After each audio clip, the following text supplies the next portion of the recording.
What's up, guys? Welcome back to another Rule of Three podcast. I think we finally landed on the name Rule of Three. Um, and we're here to talk about some stuff this week. We hope you've all been well. We're getting closer and closer to MegaCon, where Stupendous Wave will do his first face reveal, and of course, I'll be there and have my booth, and he'll be there, and hopefully, import Dash. That'd be nice. Yeah, like if I can get like a Force Ghost cutout of me. I might do that. We should do that. Yeah, we should. It's a pretty good idea. Yeah, that'd be fun. All blue. So, hey, chat, how are you guys doing? Hope you're having a great day so far. Very excited to have some fun with you tonight and talk about everything going on in the news and the Star Wars world and just shoot the shit with you. So, you guys take it away because I know you had some stuff you wanted to discuss regarding the news.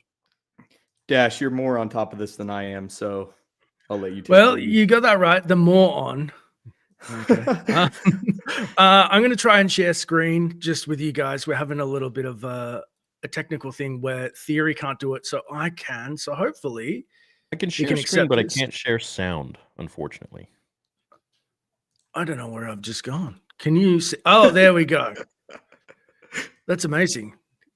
I can't see myself. So the news is Star Wars shocker. And this article is peppered with unnecessary Star Wars language. They're like, this news is going into hyperdrive. And I'm like, God damn it, it's the whole thing.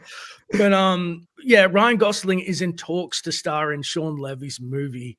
And it's supposedly been in production since or discussion since 2022. So 2 years of development. So this isn't after Deadpool and Wolverine, which I assumed after making 1.3 in the box office, 1.3 billion. I thought Disney has basically given him carte blanche to a project and he's gone, I want the Star Wars, as they all seem to do. And then Disney says nothing when they quietly cancel it. Anyway, and then Ryan Gosling is somehow being penned to star or whatever, but I was only excited because Gosling is amazing in Blade Runner. He's amazing, even if it was more like family friendly. He was funny in Barbie. Like, he really has the chops. So whether this goes anywhere, I'm not sure, but I thought it was at least worth discussing. What do you guys think? Personally, I don't really see the big hype. Everyone's been sending this to me and everyone's been talking about it, and it's in like every article. I don't know. It's just another. We've got this time and time again, and I've fallen for it too. I'm like the number one guy that falls for this shit. It's like, A-list celebrity, and then a director who directed some great films, entertaining films that did well at the box office. But at the end of the day, it doesn't mean anything. It means nothing when it comes to Star Wars, because it's a completely special IP where you have to know not just the lore, but you have to know the themes, the feeling of Star Wars, and how George would have written everything.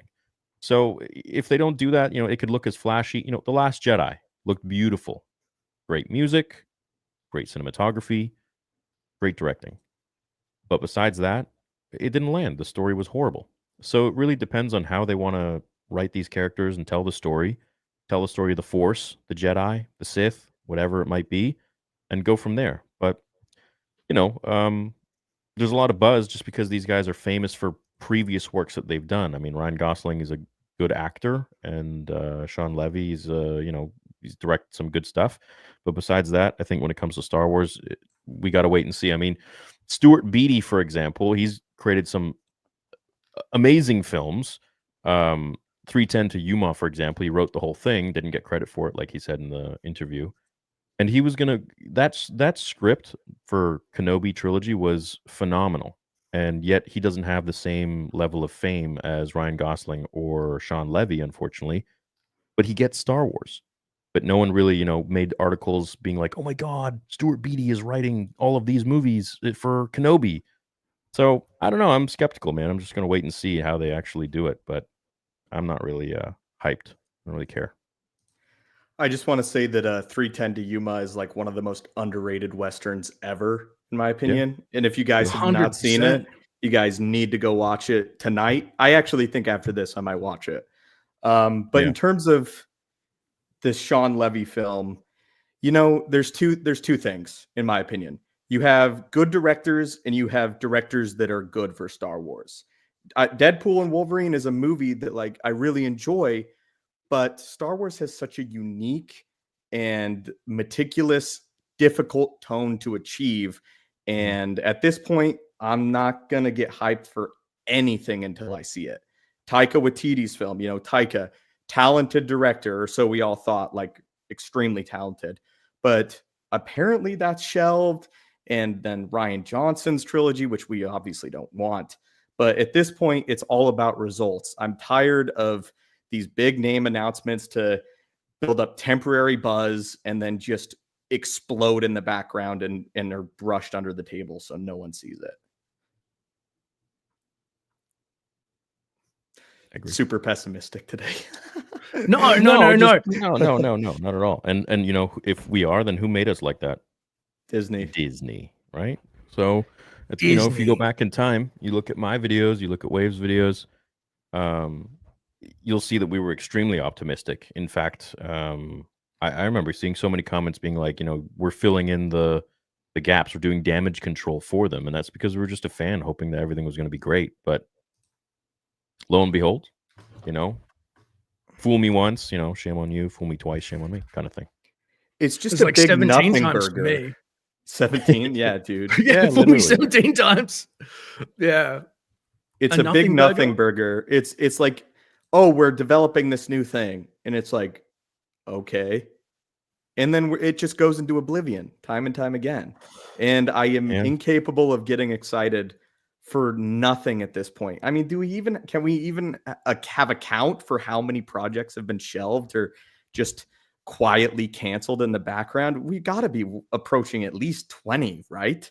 Yeah, it's a joke. It's a joke. And it's unfortunate that we're talking like this instead of just being excited and this and that. But, we're not going to chill out and be like, oh, yeah, oh my God, another. No, how many times are we going to go through this? Like, Ryan Gosling and Sean Levy doing a Star Wars thing, it means nothing to me. Like, what does that mean? What is their involvement with Star Wars? We got a good actor, but it means nothing if we don't have the right script, the right mind behind it. And so I'm not saying that he's not going to do that, but I don't know. Because Star Wars is not like a typical Marvel movie or whatever where you can just kind of wing it sort of thing.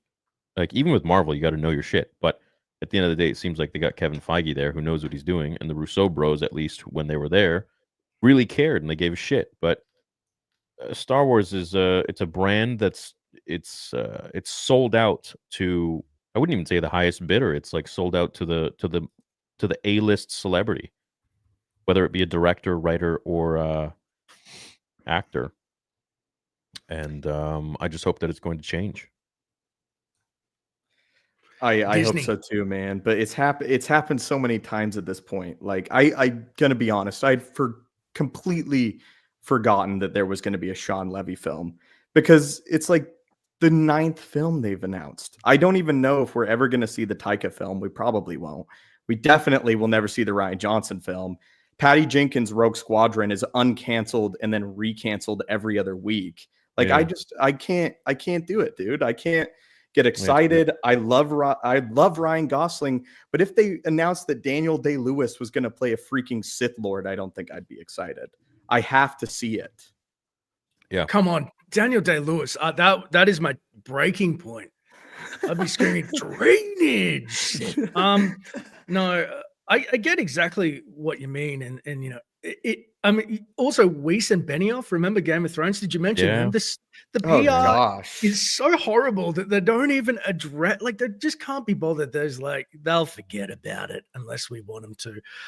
Yeah, Sean Levy doesn't excite me per se, because if you look at his IMDb credits, Stranger Things seems to be the feather in his cap, which is obviously a little bit darker but more kid-centric. But like the Adam Project and things like that, it's very popcorn and bubblegum and superficial. I think that's the word I'm looking for. And Star Wars does, like Theory says, it demands respect, and you have to really dig deep to get into its identity. You can't just pop out a movie and just, who cares if it did $2 billion? I guess Disney cares.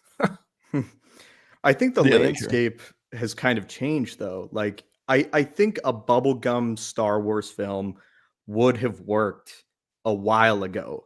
But, I sort of think of Skeleton Crew like a bubblegum Star Wars project in a lot of ways. But at this point, I need something more substantial than that. I need a meal. I don't want a piece of gum. I need a Star Wars meal. True. That's very food related. Do you know that when I spoke to Stoops back in the day, and I said, I always bring this up, and I said, "What do you think of thumbnails and stuff?" We're just back and forth, and he was like, "The video is the meal, and the thumbnail and title are the menu." I'm loving your food analogies. If you can keep just cooking with this, I'm all for it, dude. Thanks, buddy. Yeah, man, I'm just sad. I'm sad at the state of Star Wars, frankly. I went to Galaxy's Edge a few days ago with a friend of mine who had never been, and I feel the joy and the love kind of seeping out. And I'm disappointed when I see a million sequel era things when Star Wars is just so much more grand than that. And I don't know. I'm sad. I'm sad. Me too. Me But dash. you know what? I think we're the only ones that are really kind of like keeping it real and putting pressure on this thing, and kind of calling it out for what it is. I think we're like the what are we? The last samurai. I thought you were gonna say Last Jedi. I'm like, don't you do it? No. What's the opposite of a shill? Do we have a word for that? Critics. Real? No, fuck critics. Those are paid out too. All right. The last, I don't know, chat. You figured out the last, whatever. We're the here to just give our exiles. piece. That's pretty good. Yeah, we got no agenda. We're not here to hate. We're not here to love. We're just here to stay true to George and what he created when we were kids. So, that's it, man. It's that simple. Well, this is a beautiful segue as we mentioned Bubblegum and Skeleton Crew. There's been news, and I'm going to try and present this as I talk, which is two things at once. I don't know if I can do it. Skeleton Crew announced that there was an Order 66 scene, which you'll segue into after this, Stoops, in regards to Jar Nana Wood's master. We actually got to see, how he did the speech where he's like, I was a like drowning rat surviving, and then someone found me, they taught me the Force, and then they made me watch them die. And I was like, that is the gnarliest thing that he was forced to watch, and they couldn't even be bothered killing the Padawan. They're like, pathetic. And I was like so enticed by this. I went and I tried to teach myself AI, and I created an AI like slideshow of what it would look like. Anyway, Disney had actually made it. They'd filmed it. They basically teased it too. So let's have a look at this screen. How many times are we going to have Order 66 in these shows, man? Like, I'm a big fan of Order 66 too, but like every show, can we do something else? Can we explore something else, please? And then, like you were saying, dude, they just announced a Kylo Ren comic book where he's going to be hunting Order 66 survivors after the events of The Last Jedi. So like 50 years later, what's going on? Yeah, dude, that's the thing that I said behind the scenes I didn't want to tell you until we were live. What? Yes, again, Kylo Ren comic after the events of The Last Jedi that will revolve around him hunting down Order 66 survivors 50-ish years ago. Pathetic. After he got his ass beat, like he lost he suddenly becomes a great duelist again. What does he care? Why does he care? I don't know. Why does he give a shit? Like, what's the motive? Just to finish what you started? Like, is that what he's trying to do, or like, what's the deal? Dude, I thought this stuff was finished after the first decade of the Empire. That's the whole point, is that Vader is so efficient at hunting down Jedi survivors. And it's just the more time goes on, the less efficient they're making Vader, the less efficient they're making the Empire. Think of the title of the movie, though. I didn't see any information on this. I haven't seen any, like, I mean, like, I'll try to, like, type in, Star Wars and go into the news and stuff. Yeah, I saw it from 4 months ago, like May or something. But it wasn't that. It doesn't show up.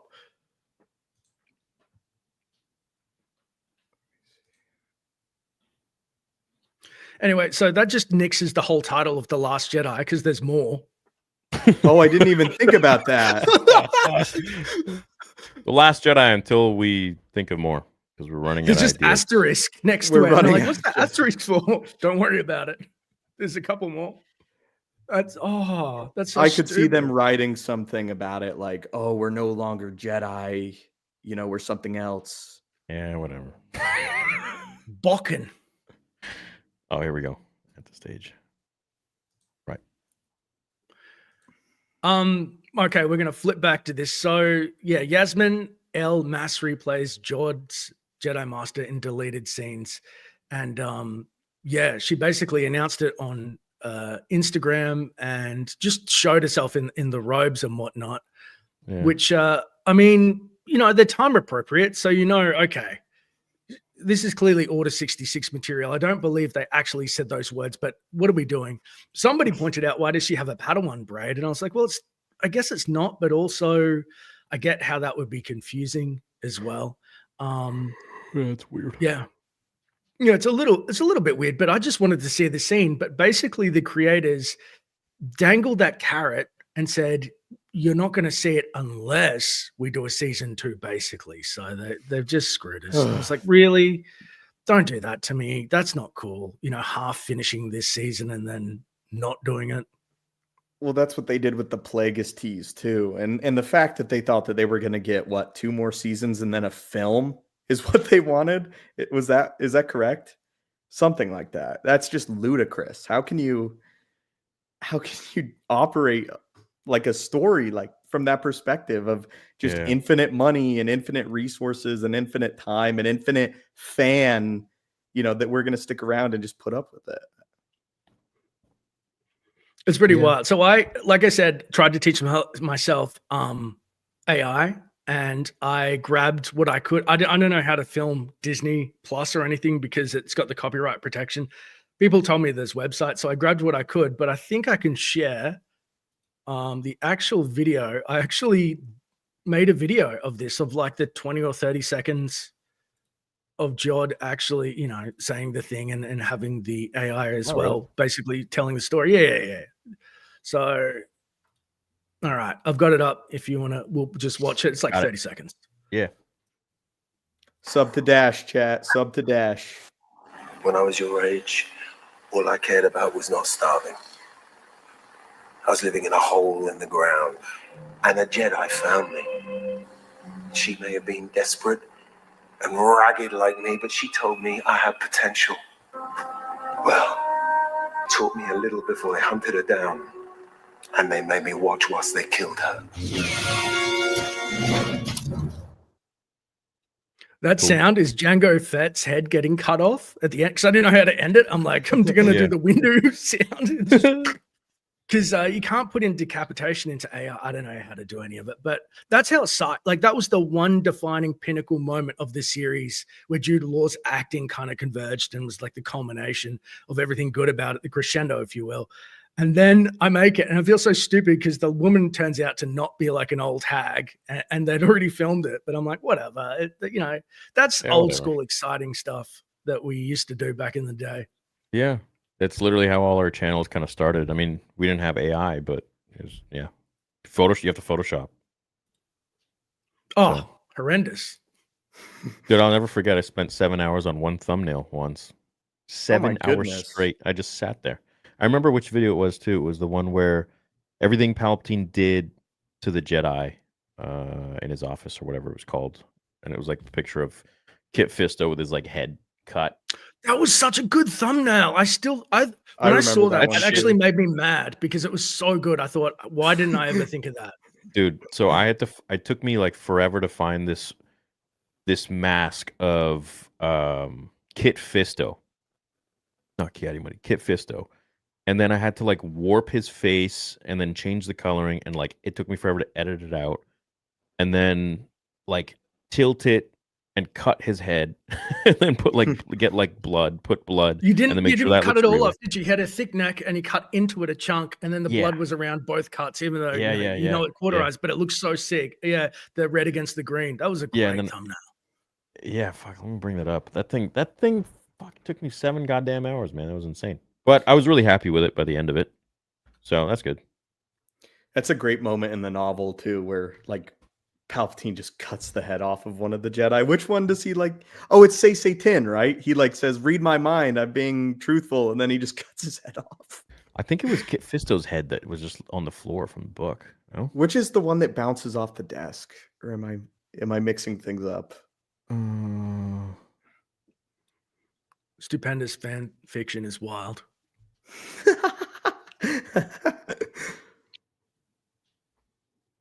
Yeah. Oh, what the?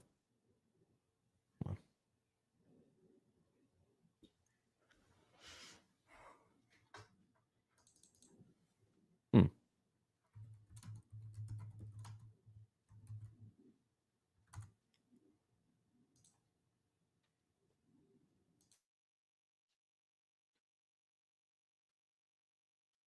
So while Theory's doing this, it's gonna pop up. Yeah, This that is one. the moment.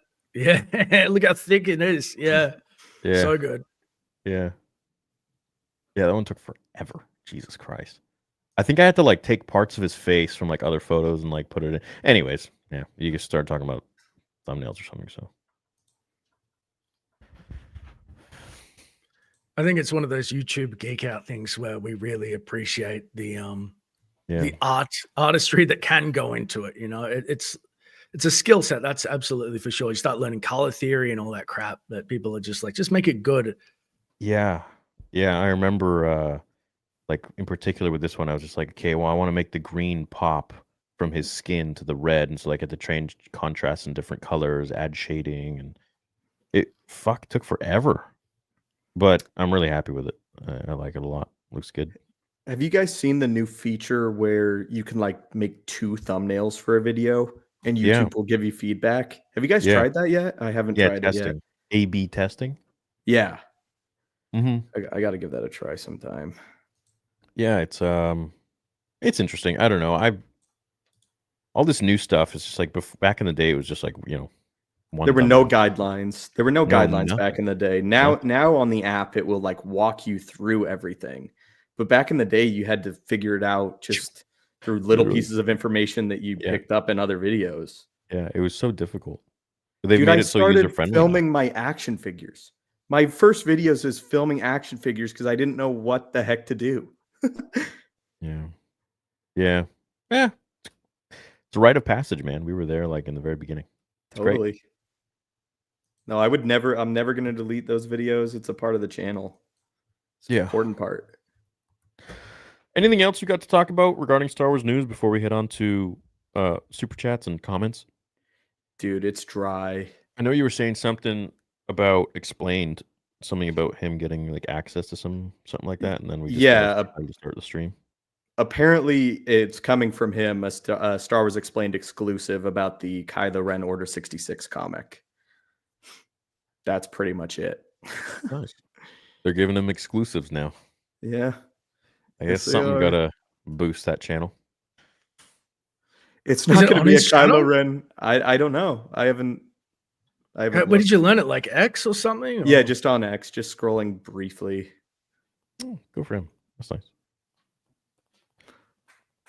Yeah, I don't know if that's pretty wild, though. Usually it's like the Hollywood Reporter or,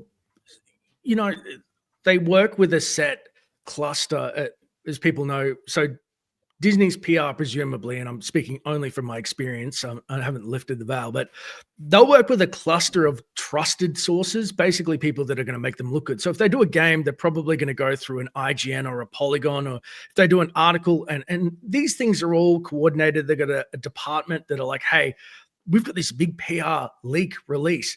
So YouTubers, and Theory and Wave can attest to this, we probably did, and I'm tooting our horns collectively, but I think YouTubers probably did a bulk of the marketing for the sequels just with the sheer force of views that we got back in the day. But we were never, we still, I don't know if you guys are, I'm speaking for myself, we were tolerated, but we weren't ever publicized. They never reached out and were like, here, have an exclusive. So never. Explain to get anything is an exclusive, even access, like even to events is wild for a I'm YouTuber. Not surprised at all. I mean, like when you talk positively about something and it's just that is the only agenda, obviously they feel comfortable having you there. Well, yeah, it's shill. So it's exactly what a shill is. It looks like it came from an interview with all of the collective future comic writers of Star Wars on his YouTube channel. Nice. Yeah. That'll make sense because they'll be allowed to tell X amount of information, so that would turn to an exclusive. I thought like Disney sat down and said, "Who are we going to release this piece of info?" Star Wars. Well, it looks like it is exclusive for him. Like all this information, all these new announcements. It may have come from an interview, but it's still, exclusive announcements. What's an exclusive interview? I remember there were guys on The Mandalorian that were like super stoked to have me on the show back when we were doing Rule of Two and back when it was just me and Josh. And then they were like freaking floored. And then they went and talked to Lucasfilm to like get it approved, and it wasn't approved. Yeah, so it's not just like Disney, Lucasfilm, for whatever reason. It's not just like apathy or like we don't care about YouTube, we don't understand it. I would say, in my estimation, that they very much don't like YouTubers or anybody that speak out against them or criticize them. You know what's going to be funny is that we're going to take his exclusive piece and then make a video about it, and that'll get more views than his actual original. That's the funny part. I'm not even going to turned. Yeah. There was a time pro Disney YouTubers, like I guess I would say that would have been me back in us, because we just all of us were pro Disney YouTubers at one point for sure. Yeah, that was the on the up and up. That was the peak, but now it's kind of flipped. I see a lot of people who, if you put like "screw Disney" in a title, that will get so much more in terms of viewership, because obviously the fandom has turned as well. It's not just YouTubers. Obviously the fans make everything run. So it's pretty amazing. Do you guys know when it happened? Like 2021 or 2 or 3? When did it finally just the balance in the force shift? I mean, after The Last Jedi was the biggest shift I noticed, and then I would say probably Boba Fett show. It really shifted after that. Boba Fett show, and then after that we got Kenobi, and it was like hype, but we were hyped to see what would happen, and then we were just like, all right, okay, we're waiting, and then finally the show ends, and we're like, and now we're just stepping back and looking at the whole painting instead of just pieces of like, oh, what's the next piece going to be, and we were just underwhelmed. And then you can really pick it apart, and then Acolyte was the biggest nail in the coffin. The biggest, especially for me. That was just like, not only to have a project like that, but then have the people be like, "Oh, you're racist if you don't like it." Like, that's the biggest. Now people are vindictive. Like before, we just maybe were apathetic, we didn't like it, but now people are vindictive. Now they don't like you. So that now is fueled by emotion beyond just like, oh, you ruined my franchise that I liked. Now people are insulted to a different degree, and it's like, okay, hey, they're fueled. So I see where it comes from, because I feel the exact same way. I think the moment for me where I fully was like, I'm done, is when I saw the Acolyte's budget. That is the thing for me where it was like, you can throw $250 million at this thing, and it's the worst Star Wars, full stop.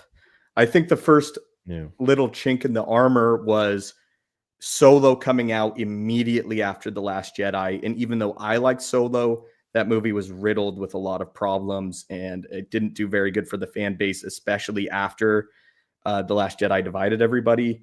But I've never seen anything like the Acolyte. Like you're saying, like the Acolyte was the worst thing that's happened to Star Wars besides it being sold to Disney. Thank you, CTMZ. We're going to get to Super Chat soon. Yeah, it's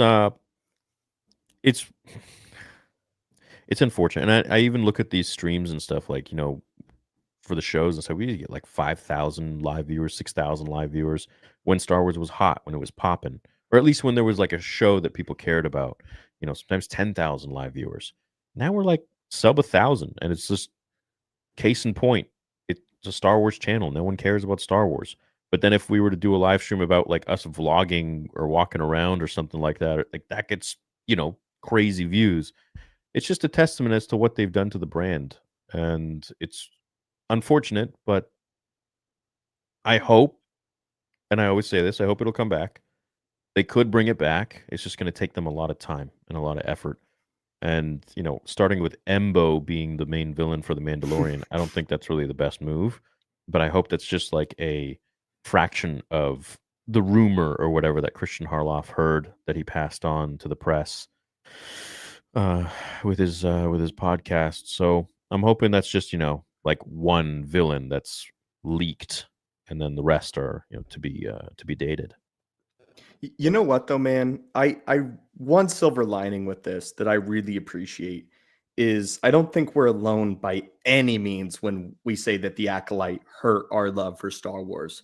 If you just walk around on the street, or I was Yeah. at Galaxy's Edge hearing people talk about how much they just despise the Acolyte and how disrespectful it is. And there isn't this massive divide that happened with The Last Jedi, or at least it's not as drastic. I Yeah. think that the overwhelming majority of people that watch Star Wars are like, that's not only is this not good, but it's also not okay from start to finish of that show. I mean, like the way it was advertised after the fact and how they attacked fans to just its very inception. It is flawed and just a bad product.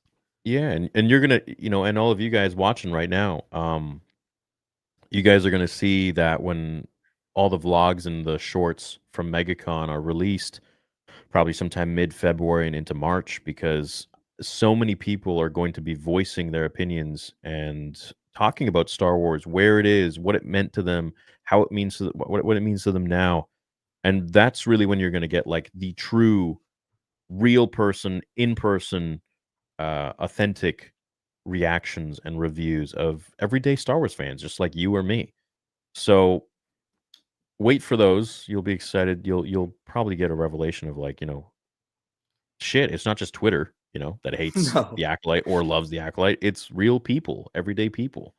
And it's not even going to be just in my lineup. It's going to be, we're going to go around wherever, and we're going to just like, we got some stuff planned, and you'll see, putting up like a, yeah, fuck it, I'll say it. We're going to put up like a somewhere on the street, we're going to put up a table and say the Acolyte sucks, changed my mind, and stuff like that, and just get people to walk in and give their take, and we'll see how it goes. Well, I'm sure it'll be pretty funny. I can't think of anything that would change my mind about the quality of that show. It's just the worst. It's the worst. Yeah. No, I know. It'll be interesting. I mean, we're going to talk about the Acolyte for forever. Like, it's permanently damaged Star Wars, I would say. Like, this will always be a stain, no matter how good it is. The fact that it got this bad is just insane. The fact that it was allowed, and it wasn't just allowed, dude, it was encouraged. Yeah. And I just, the vitriol that they have towards the fans and their own fans, it's just, I hate the Acolyte. I hate it. Yeah, I know. Yeah, we'll see what happens, bro. So all you can do is just speak your mind and be loyal to George and his Star Wars, and that's it. I saw an amazing clip from George today that really, it changed my perception of him, though I always knew it. One of those profound moments of unlocking, of understanding, where he went, I've always known this, but he articulated it. And he said, basically, he was talking about getting Star Wars A New Hope made. And he said, producers, the money men, they have no imagination. That's why I hired Ralph McQuarrie for the art, because I had to couple my script because it was too lofty. They just couldn't wrap their head around it, which I think, on a side note, obviously Disney's just made up of the money men, hence why they just chase their tail with these projects and money. I digress. George said that making movies in Star Wars, he just hated how everything was the same and how people, if the money men get control, it's just the sameness. It's safe. He said, I just wanted to make things that were original. And I realized, even if you hate the prequels, for example, I know there's prequel haters. You can't hate George. You have to respect him, because what he was doing was so avant-garde. If he made the sequels, I think they would be just as far away from the prequels as the prequels were to the original trilogy. Like he just wanted to innovate as a storyteller, and I have nothing but respect for him in that regard. Yeah. Weren't we talking about it last week, where Star Wars has always been something that has pushed the boundaries? And when Lucas went out to create his shows and not his shows, his films with Star Wars, he purposefully wanted to improve upon the technology. Like that was a critical aspect for his creation of it. It wasn't just about, playing it safe. He wanted to push the boundaries in all respects, which when you give it over to a company that wants to play it safe, example, Order 66 survivors 50 years later, it's just the exact opposite of the original vision. Mm-hmm. At least the approach to creating the vision. It starts incorrect, in my opinion. Yeah. I actually really like this idea. Have y'all considered going over Legends books on the pod? Give yourselves a month to read one, then talk about it during the 4th stream of the month. I actually freaking like that idea a lot. Yeah. We choose a book. Club. I'm in. We have a month to read it, and then we all give our take on it at the end of the month. Can we start with Plagueis? I knew in my head, I'm like Red Harvest. I'm like, don't do it. Be cool. Stay cool, Dash. This is a great. Let's do this. So what is it right now? The 23rd, and then so by the end of February, we'll get together on the last stream of the month, and we'll talk about. Well, it's gonna be tough for me to read this shit, but audiobook counts too. So yeah, of course. Okay. All right. Cool. Okay. Let's do a poll of which books to cover. We only have 4 options.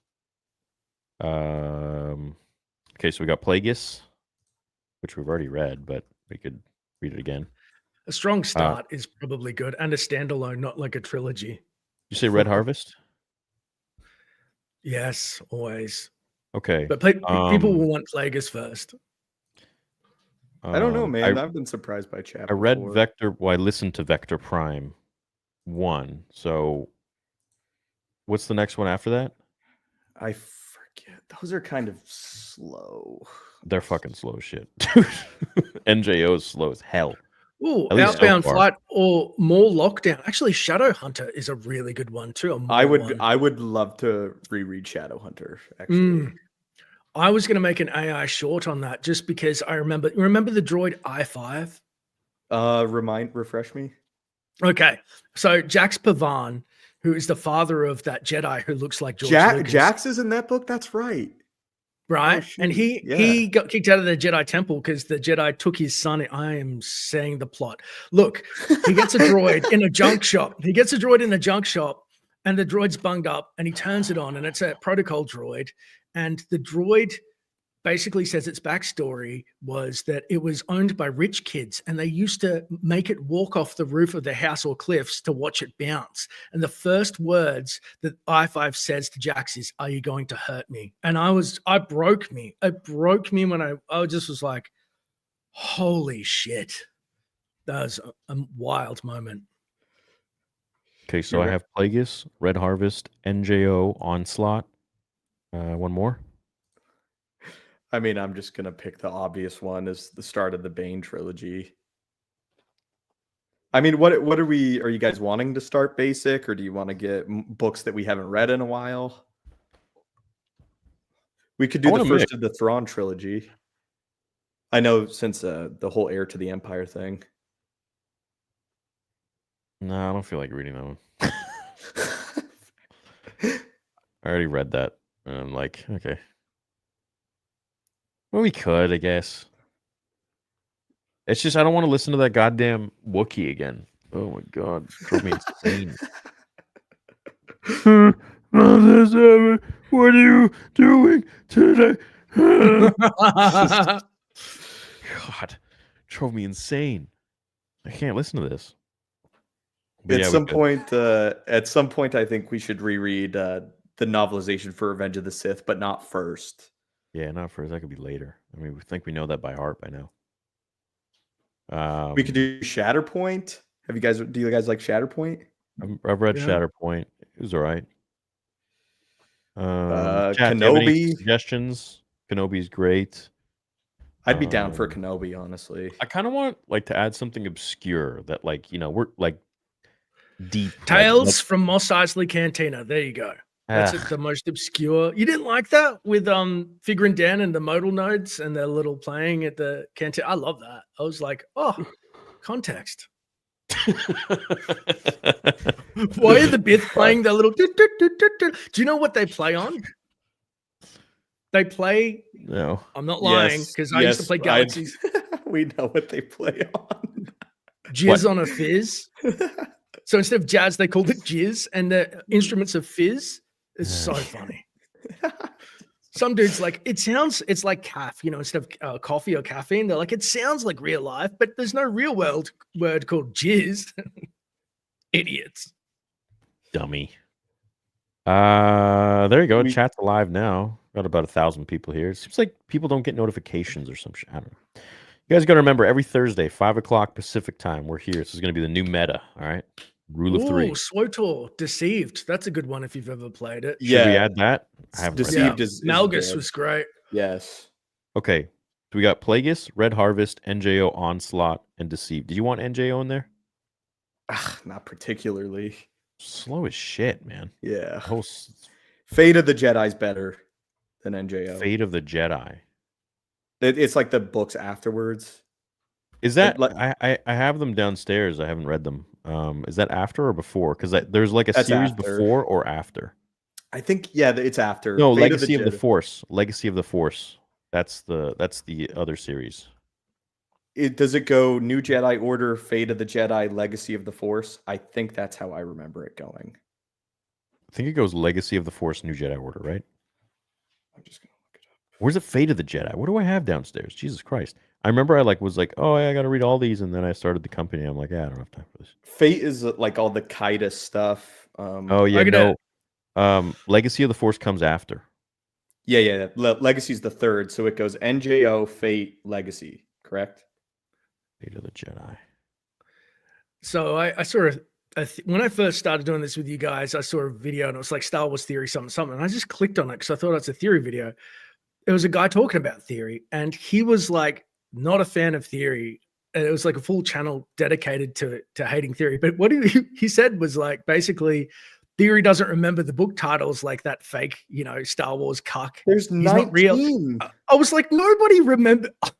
The biggest, you're never going to remember them. There's no world in which anyone, if you do, with all love and respect, that's the tism. Nobody remembers that shit. I think Ryan does. I don't even think, actually, Ryan had to like check some shit. But yeah, I don't know, man. I'm not, that's like, I don't really pride myself on knowing everything about Star Wars, and I don't. I really don't. But, the first 6 films, I haven't met a single person that knows it better than me. And not to like be cocky or anything, but I had to this day, like the amount of time and energy I've put into reading all of the behind the scenes shit and all the like talking with Nick Gillard and Roger Christian and just knowing stuff that nobody knows about or like the mainstream or even, diehards don't know about, interviewing Paul Duncan and reading the Star Wars archives, that freaking massive ass book for all 6 films. I don't know. I just take a real big interest in the core of Star Wars, which is the first 6 movies.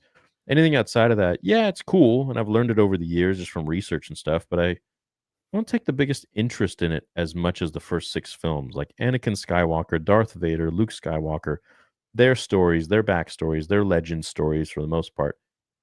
I'm really interested in that. I really care about that. But like, I don't know, knowing like every single detail about who's this guy in this cantina and like, I don't give a shit. That's one Google search away, But knowing the heart of the characters and like their lightsabers, their fighting style, their force powers, their mentality, their psychology, the things they've gone through, their turning point, how like what caused them to do this, what changed, what were their interactions with different, all the lore around the 6 films. I really care about that. I think that's really important. For me, the thing that happened was after The Last Jedi and Luke, I just had to go reconnect with the Luke that I knew. That's why I love those Legends books. And, you're getting into it and you really feel like Luke is a Grand Master and a Jedi Master that loves his family and loves his order. So I have a deep love and respect for Star Wars Legends. And I feel like if I lose that, then Luke is just whatever Disney made him to be. Yeah. Yeah, I know. It's true. I'll share something with you, Stoops. After you sent me that AI video of Tarkin blowing up on the Death Star, when the TIE fighter pilot's like making it out, I thought, shit, I would be screaming if I was flying that TIE fighter. Yeah. So I went into the base files of Jedi Outcast because the stormtroopers scream when they fall and hit the ground. The dude who voiced Luke Skywalker in the Jedi Knight series, I'm going to send it to you. That is a really disturbing death scream. You're like, holy shit. This is like, I think the voice actor actually got hurt during it. It's a squeal. It's shrill. The Luke voice actor? Oh, the Luke. Luke has the best and the most disturbing scream you'll hear, dude. That's crazy. So far, we have 100 votes. Plagueis is leading at 64%. Red Harvest is at 19%. Nobody wants us to read NJO. It's at 5%. And Deceived is at 12. Huh. Okay, I guess we could reread Plagueis again. Yeah. I just recommended Plagueis because it's such... one of the most frequent comments I get on my channel is like, where do I start in Legends? Yeah. And I think Plagueis is so good because it has characters from the films, but they're not the focus of the story. So that's why I think it's great. Yeah, no, I agree. Let's do a few polls here. So Plagueis is the winner, and Red Harvest is the runner-up. So we'll do Plagueis and Red Harvest in the next poll. What's two other books that we should put on there? Bane? Shadowhunter. And the reason why I'm saying mainline ones is because people can attach way more than Red Harvest to something like Darth Maul or legacy characters that they know, so that if they read along with us, we can kind of introduce them nice and soft, and then we can go off the deep end into Red Harvest and wild shit. That's just me. Oh, so you're saying like start with something like Shadowhunter? Yeah, things that people understand. They know like the character. Yeah, main character. Mainline. Main characters, so that they're not just like, this is too abstract. Like, we'll go further abstract as we go on, but to get them introduced to reading along with us, or they know what we're talking about. I mean, yeah, 68%. So chat, there's 1,000 of you here. We're going to close the polls in a minute. So there's 226 votes right now. Go ahead and vote. Plagueis, Red Harvest, NJO Onslaught, or Deceived. So I'm going to close it, and then we're going to start a new poll in a minute.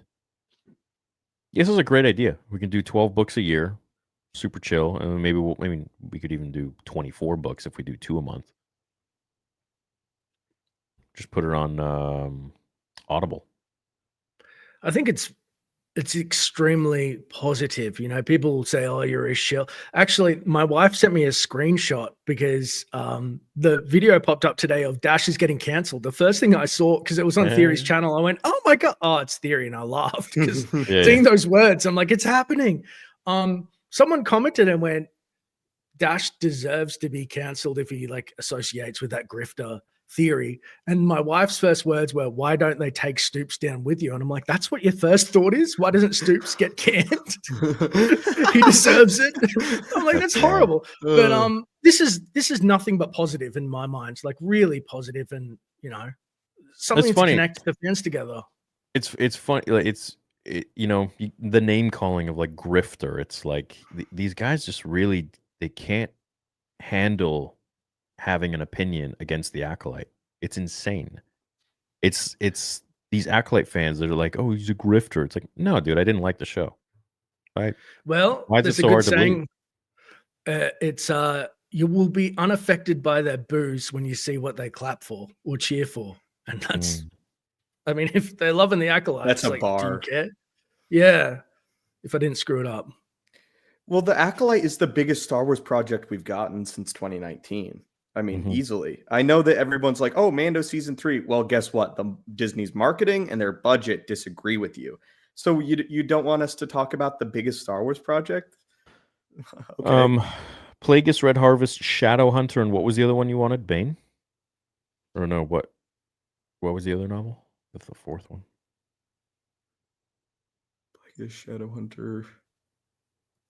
Red I mean, Harvest. if the NJO had just cut out, yeah. Oh, I mean, dude, Bane, NJO got like no votes. It was like 4%, like 3 people voted for it. literally.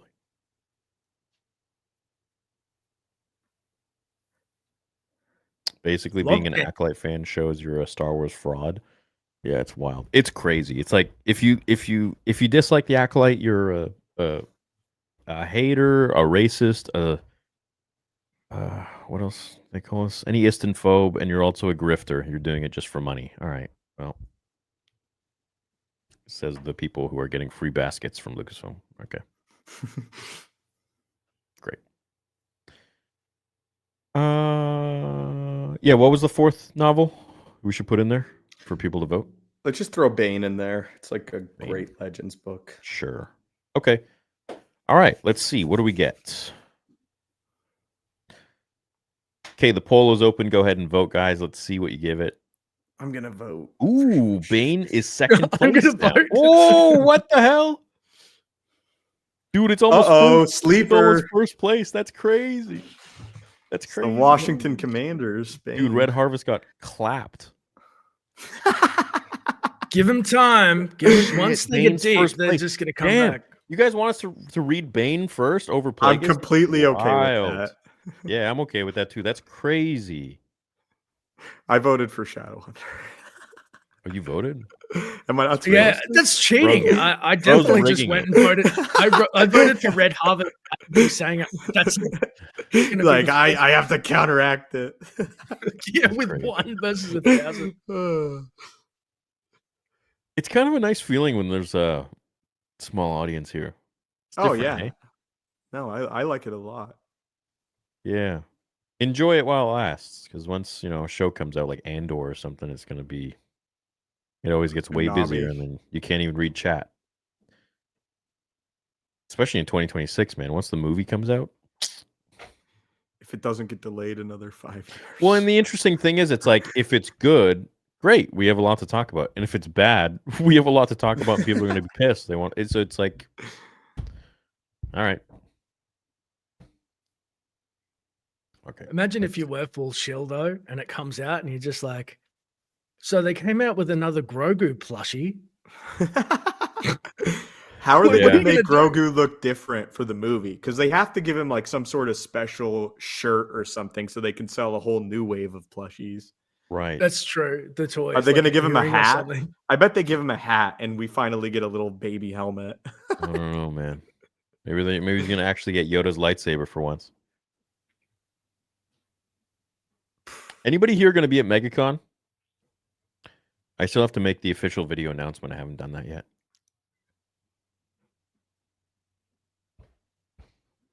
Grogu will be ripped. People are saying Grogu already has goggles on the poster. There you go. Does See he? him. What poster? Can you guys bring? I don't know. Chat. What is I'm the gonna go pee real quick. poster? Get some water. I'm not gonna lie, that little Beskar shirt thing, whatever, so ridiculous. I don't. The chainmail. I want to see him. Yeah, I want to see him in armor, but I don't because I know how stupid it is. It just.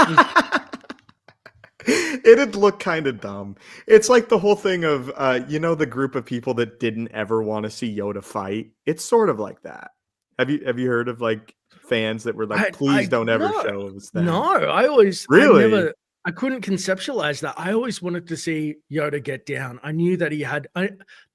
I guess I can see the counter argument of it would take away from his mystique and his teachings, but I wanted to know what he was capable of in the Force because I always saw the original trilogy. I saw the light side being weaker, didn't you? Like we didn't see something on par with lightning at all. No, I've always thought the dark side in like life and application is more powerful, but just the light is more, allows one to transcend and gain enlightenment rather than power. But I mean, anybody that reads any Star Wars book will be like, the dark side's way stronger. Yeah, but Yoda says it's not. But I mean, would you say that on the losing side? No. It's just exactly. It's just as good. You want to join us, not them. Why are you saying it like that? If you take one Sith apprentice, like he's easily on the skill level of multiple Jedi Masters. I mean, obviously, this is just combatively speaking, but I think it's telling. You're talking about Maul, aren't you? Yeah, Maul's on the level of a Jedi Master for sure. But he was trained assassin, and they hadn't fought the Jedi in a Sith in 1,000 years, so they were kind of rusty. What You know, about like they someone just like Zana? Like she's an apprentice too, and she would mop the floor with Jedi Masters. Bane without the obelisk armor. He was not as powerful as you would think in dueling, in my estimation. You know, there was a couple of times he got tested. You're killing me, brother. I You love know who? Bane.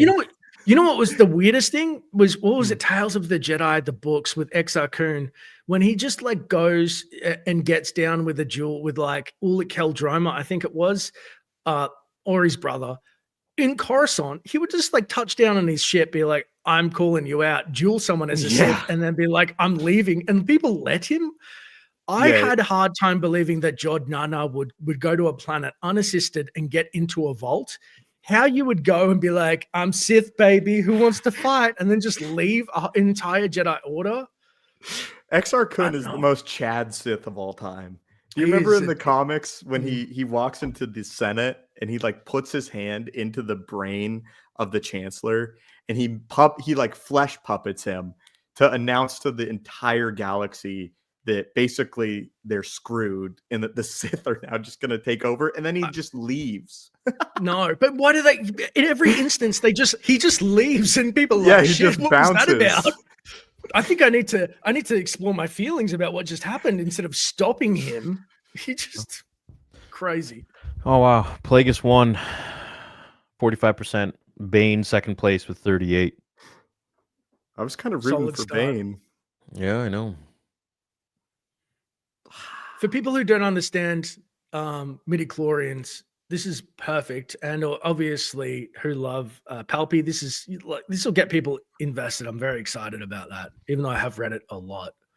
Okay, so we'll do Plagueis. So let's start tomorrow, and then if we all finish early, which I'm pretty sure we will, and like I'm probably just gonna listen to this on the plane. Probably get to two books a month. To be honest, we could probably do that. I don't think it's gonna take a month, but we'll say a month just in case. Speaking of, dude, this is a wild coincidence. I got approached recently because people won't stop saying that I sound like Cartho Nasi in KOTOR. I don't want to talk about it. Bastila. And so they were like, "Do you want to voice Carth in a KOTOR project?" I said, "What the hell? Outcast Cantina, you know him." He was kind enough to send me a message, and I went, "Okay, I'll do it. It sounds like a great project. I love the Old Republic." Anyway, after that, I've been watching a couple of like in Jedi Academy, they'd used the rigging of the characters to do stuff, and I saw Plagueis. Aren't you like Tenebris or something in a Venom? Like, you were a character in that? I was like, is that Theory? Yeah, man. Yeah, I played Tenebris. How did that happen? Well, Everest is we've become like friends, colleagues kind of thing. So it's, he's like, "Hey, would you like to voice it?" I'm like, "Yeah, absolutely." Because before he was getting like the views he's getting today, I was kind of like shouting him out and being like, "This guy's awesome. I love his work." And we sort of and I messaged him. I'm like, "Dude, I'd love to work together." And then we got each other's Discord, and he like hit me up. He's like, "Hey, would you like to voice one of the lines?" I was like, "Yeah, of course." So I did, and that was it. Amazing. Yeah. The rigging in Jedi Academy takes forever. So the fact that he's shooting it that way, and if you don't have a character, you have to build it and shit like that. We've actually, me and Filmic, we've been working on. Do you guys remember the Dark Empire thing I released? Yes. Yeah. So we're still working on that. He's had some trouble, but he's making ways, and we're making some pretty cool shit. I gotta say, dude. Let me show you one thing in particular. We'll have some project out. One of the projects out later this week, or maybe next week. But my God, it is looking tasty. Amazing. Look at you smacking those chops, dude. man. Yeah, because like I want to release stuff like before Vader comes out, and these are just like fun little projects. They're expensive, but I think they're pretty epic. Let me see here.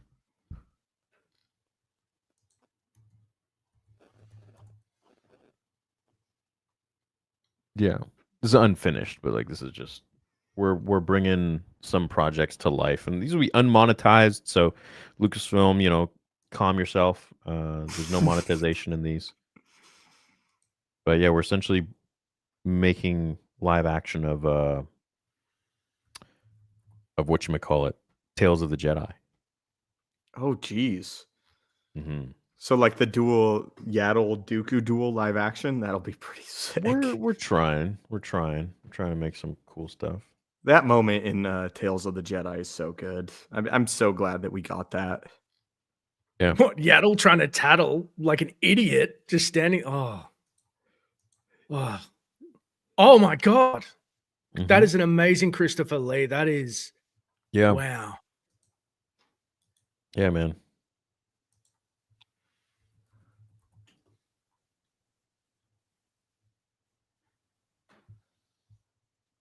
Yeah, we're making strides, dude. Making some cool stuff. He's a very talented young man, and we're making some really cool projects for sure. Isn't it crazy? I'm more excited for your fan universe stuff to come out than Disney's universe. That is wild. Well, there's nothing to be excited for, really. I mean, maybe Ahsoka season 2, but I mean, I know. How did you guys feel about Yaddle's voice in Tales of the Jedi? I think it makes Yoda look like a giant weirdo. Yeah. I felt like it was a younger person. Isn't Dallas Howard, whatever her name is, didn't she voice it? I felt like it was a younger person trying to do an old lady voice, and it missed the mark enough where it pulled me out of how cool it was in moments. I was like, it's just not, it's close, but it's not that there. I mean, I guess it was just else. Such a small role. I didn't really even think about it. I'm a bit of a voiceover geek. If it hits the ear, I go, oh, someone's pulling me out. Yeah. Who does Dooku? Because he does a good job. Whoever voices, the Clone Wars Dooku. You like? Yes. Oh, that looks very good. Yeah.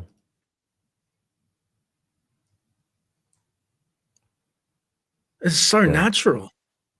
Well, yeah, we're trying. For what it is, right? So.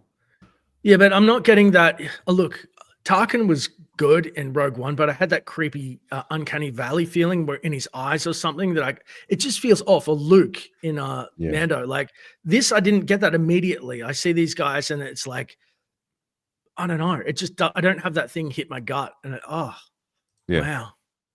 No, I know. Yeah, so we'll see. Yaddle talks just like Yoda in the Legends comics. Yeah, it's weird. I wonder if he talks that way because of like his Jedi Master. That's one of the theories that I've heard floating around, is that he takes up the how would you put that? Not the dialect, but the cadence, I guess, of his master. Corey Burton for the Dooku voice. Interesting. Do you ever see, what was it, the original prequels outline about, speaking of Jedi Masters and taking up the mantle? No. Where Obi-Wan was going to be the master in episode 1, and then he gets killed, and then it turns out that the Obi-Wan we know takes the name of the master. You know how old knights used to do that shit? Yeah, it's so weird, dude. No. Well, I was like, what? It's like, this is stupid. Who made he this? Didn't go with this. Oh, Luke. This is like Lucas's first run at the prequels. Yeah. It's just like his first script of like Star Wars was like the Jedi Master Mace Windu thingy, blah blah, and you're like, what? Like it just, it makes me actually. It gives me hope. I'm like, if I feel like I'm never going to get anywhere writing, or you get a first draft, he got Star Wars from that draft, like Mace Windu of the wills and the blah blah blah blah, like. He whittled it down to something so magnificent. I'm like, there's hope for the rest of us. Yeah. Do you say Jedi? Because I've heard people say like Jedi before, but I've been saying Jedi recently, but people just get so mad over pronunciation. Oh, so Jedi, I think that was his original way that he spelt it. And some people, I think the guy from the big monster thing played by the Doctor Who actor in Rebels said it.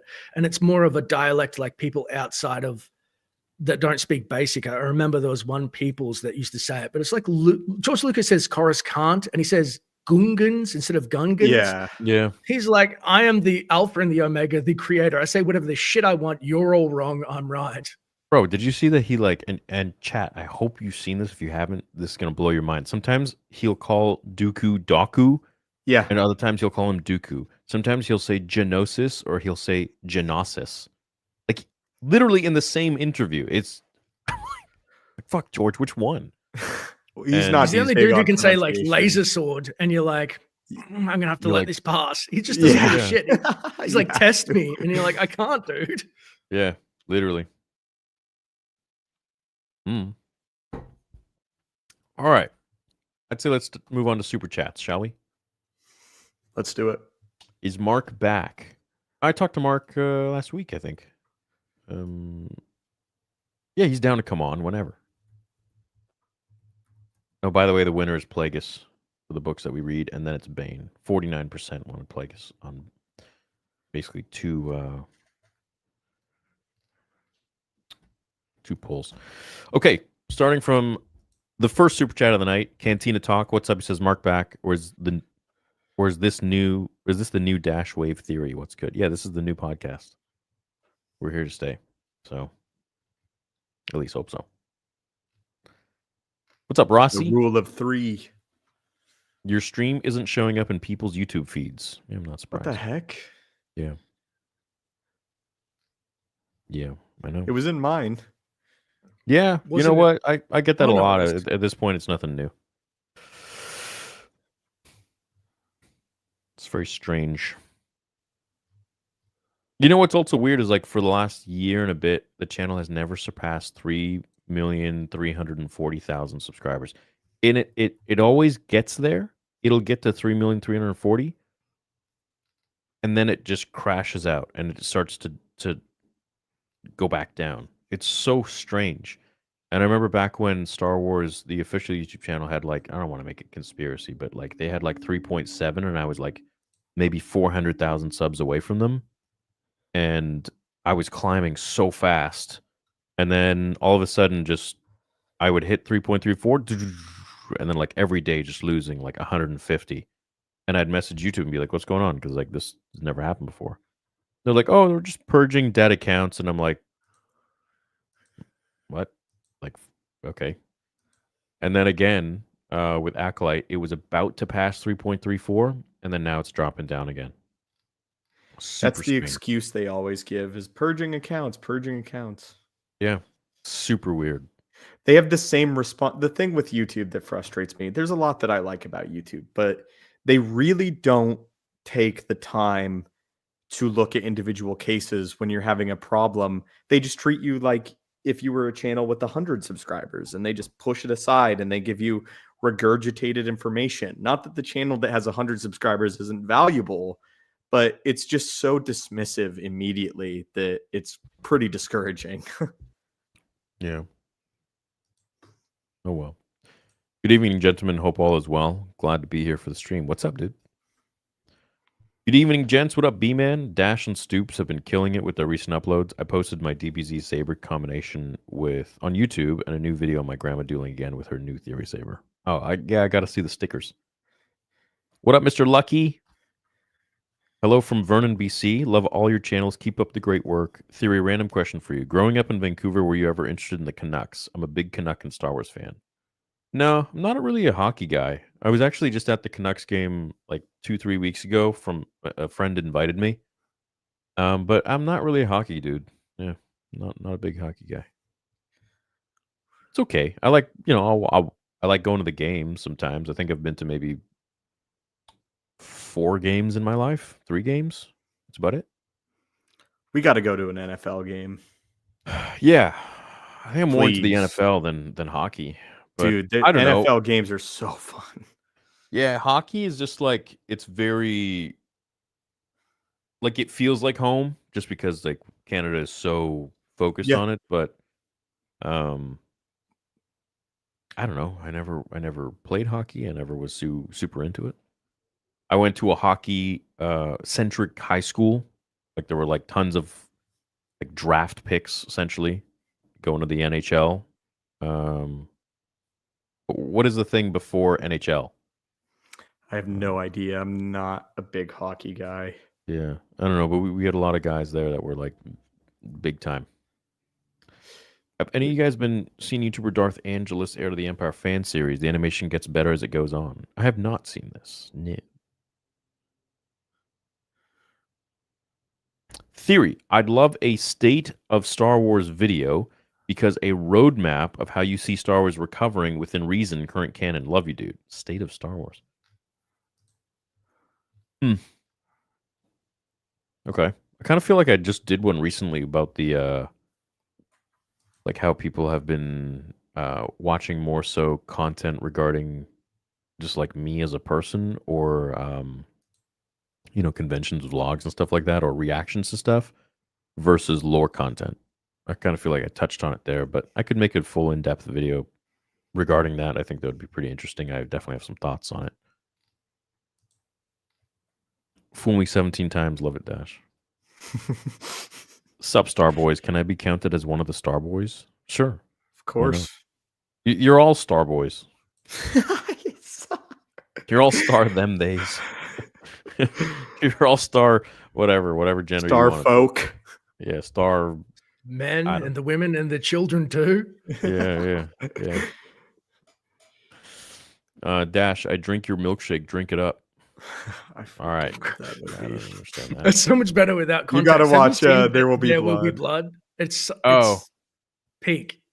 All right. It is sounded peak. Super homoerotic. Theory, please make a Texan saber. What up, Rossi? Gifted 1 membership to someone. Excited for another stupendous Dash Theory. Much love to you guys. Here's to hoping Star Wars gets better. Rebellions are built on hope. Yeah. Haven't you heard We're the Empire? I hate that. Much love, gents. Can't wait for Vader Episode 2. Will your theatrical release be live streamed? And if so, what day and time? Oh, I don't have the day and time yet. Probably looking at like fall. Autumn. 2025, this year, which is great. It's the first time I can say it'll be out this year, which is wild. Have you settled on a city yet? Are you still going back and forth between LA and New York? I know you mentioned last time New York sounded pretty fun. New York would be fun. It'd be cool if I could do both. Yeah. Have a premiere in LA and then a premiere in New York. It would be sweet. But it's expensive. I don't know. Maybe LA. Weather there is always, you can count on it, especially if it's going to be in the fall. I'm not sure. We'll see. See how it goes. Hey, Theory. So I was complaining to someone about Star Wars getting to politics and agenda and showed that short of your panel, and they said George used politics. The Empire was inspired by Nazis. I don't know what to say next. I need help. Oh, so the Empire wasn't really inspired by Nazis. It was inspired by the USA. And the rebels were the Viet Cong. The rebels were Vietnam, essentially. It's the little guys versus the big guy. And I always like when people make that hilarious comment to whenever I say, don't put politics in Star Wars. They go very surface level and they act like they're stupid or something like that. Or maybe they are. And they try to play this game like, well, Star Wars has always been political. Well, it's like, yeah, but there's different politics. There's real world, timeless politics of the little destroying the big empire, destroying the oppressor. And then there's like bullshit politics like in today's world, right? That's not timeless, that you're not going to give a shit about in whatever, a month, a year, 20 years. People are going to be, why is this thrown in there? Have you ever seen Apocalypse Now Theory? No, actually I haven't. I just finished watching the documentary about Apocalypse Now, and I learned that Lucas was supposed to originally direct it.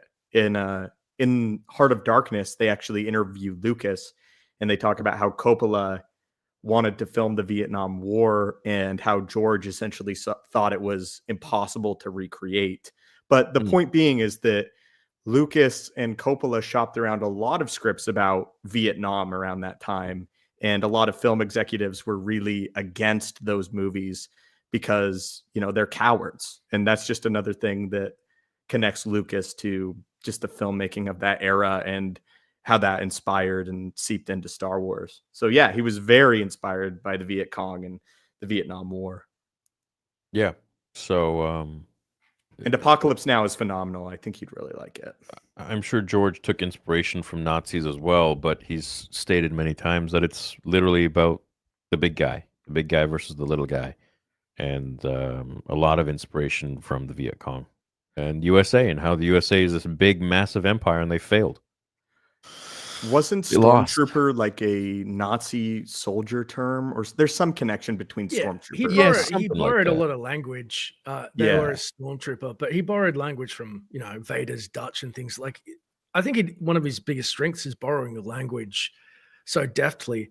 And to speak to Lucas about politics, George Lucas is known to be very political, but the difference between Theory said someone who's superficial and surface level is they'll bang you over the head and you can feel their intent and you can feel them pushing a message. George did it pretty deftly for the most part. The only time I ever saw George get critiqued for going too heavy-handed was when Palpatine took office and, democracy died with thunderous applause. George Bush Jr., when he took office, there was a similar, you can one-for-one those shots, but I think that was the motif that he took, and it just, people paralleled it. So I think that you can be as political as you want, but you have to be a really good storyteller. And if you're not, it just feels forced, if that makes sense. They're not mutually exclusive. Disney doesn't just have politics, they have an agenda. And there's a difference between those two things. It goes beyond politics with Disney. It is pure agenda. And I think that is the differentiating factor between the two. Is Lucas was trying to tell a story, Disney is trying to force a message, if you will. Yes, I agree. When you're siphoning through people to hire for the company, and you're just choosing women, and you're not choosing the best person for the job, you're just choosing a man if he's black, or if he's gay or trans, or you're choosing a woman just on those. I mean, what is that? If it were the inverse, I only choose a white man. Well, isn't that the issue? So isn't the whole idea of just choosing on prejudice, isn't that the problem?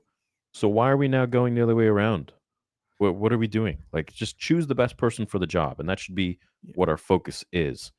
Not gender or identity or whatever you got in your book for that day. If Star Wars were a meritocracy, it would be in a much better state. They're still actively rewarding it, I think. There was something that I didn't mention about the article, which I found odd, was that Jude Law, Jod Nana-Wood's master, the lady that we'll probably see in season 2, who's supposedly in Quantico or some other series, she's a great actress, had stated in her Instagram, number one, she peppered a couple of selfie pictures that were a little, look at me. And then she had Jedi stuff. Then a almost thirst trap between us, scrolling. I'm Jedi, thirst, Jedi. Anyway, she made a statement saying, I'm the first Arab woman to be a Jedi master. And in my head, I'm that can't be true. I'm pretty sure George had already, I was trying to remember who, I should have researched it, but I thought, what an odd statement. But then I guess if I was the first Australian Jedi master or something on screen, I don't know if I'd flaunt it in people's faces, but it's not a right. I wouldn't. You could tell. Matter. Yeah, I know, but it was a strange thing to say. They'd actively stopped Arabs from becoming Jedi for some reason. It's the only thing on their minds. It's the only thing on their minds, though. That's why they. Everyone's identity today is based on their sexual identity or the prep. That's what makes them unique. And it's like where you're from, like me. I don't know. I'm mixed. Does that make me any better or less of a person? No, dude. Like I don't know, man. I didn't get to where I am because of my background or because of my sexual preference or like I don't know. It's so weird. That's usually just people who have nothing else going for them and they've never amounted to much else, so they have to just plant their flag with the shit that they're born with or something that they want to look unique for. Who cares? I don't care. What do you? And I just saw someone comment, be like, "What's wrong with choosing a woman as a director?" Nothing. It's another surface level kind of knee jerk reaction where you're trying to get a certain response from me, where I'm literally saying, let's not choose a man or woman based on their gender. Let's just choose the best person for the job, right? If there's a house burning down, I don't care if it's a black woman or a white man or a freaking a dog. Just put the fucking fire out. I don't care. Like I don't need representation. Just fucking get the job done.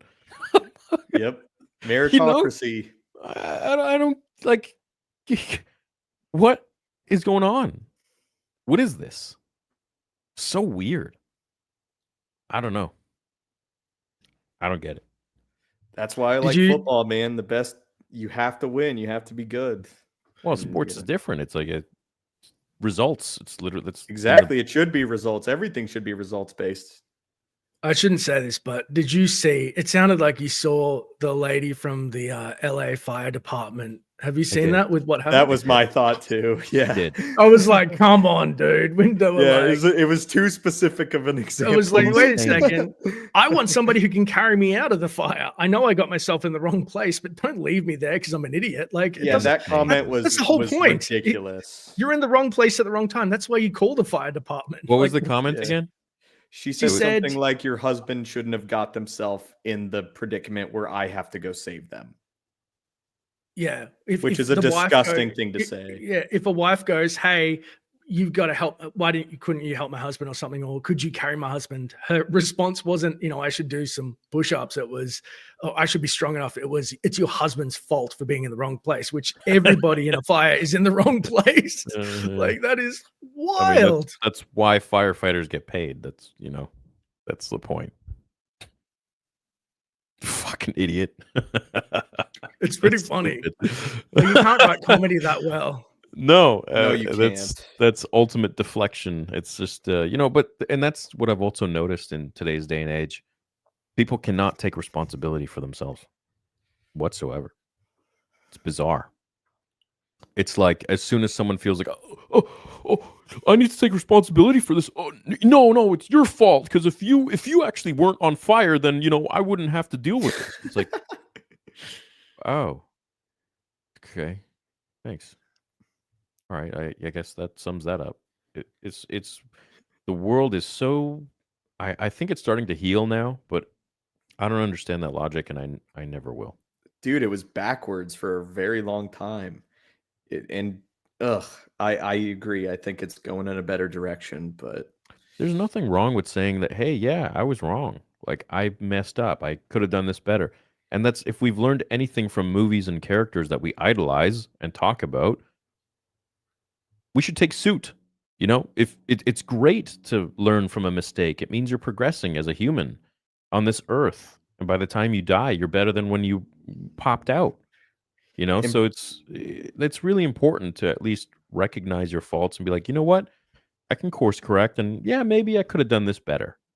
And shit, my bad. You know what? I'm going to do better from now on. So simple. But instead, we always have to attack others and be like, no, it's you. You're the problem. You're the issue. Maybe.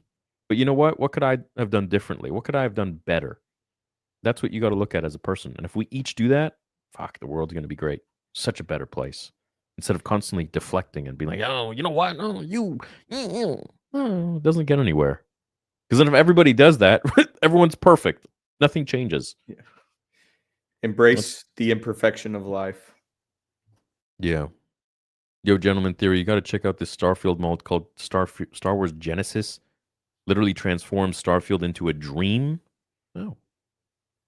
Okay, I have Starfield, so wouldn't mind trying it out. I heard Disney would not let a father put Spider-Man on his son's grave, and that was his son's last wish. That's pretty terrible on Disney's part. Yeah, I heard this too. I don't know the full story, but yeah, they didn't. From what I heard, and I'm paraphrasing, that like the father put Spider-Man on his dead son's grave. It was a little boy, and then Disney like filed to sue him. Holy, oh my gosh. I thought it was like he asked for permission, but no, they actively pursued him after the fact. I'm not sure. That's Don't quote me awful. on it. You're gonna have to research for Yeah. yourself, but it's something like that. Jeez. I can't Let the remember. kid have Spider-Man on his grave. That's who he loved. He's dead. Yeah. Like, what's the? I don't know. I don't know the context. Maybe there's more to it. I have no idea. Maybe the father was selling. I don't fucking know. What the fuck was that, dude? My God, my camera cut off, and I'm like, I'm fighting with it, and it's What like is this, zoomed like, in on my face. Goddamn Palpatine angle right there. I honestly, I'm like, I don't know what to do. Help.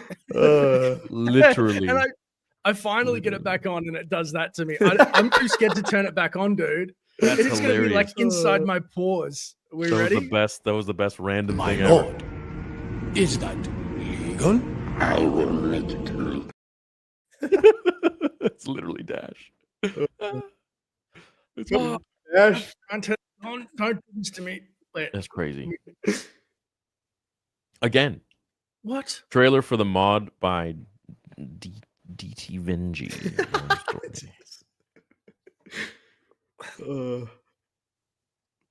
Thank you, Mr. Zach.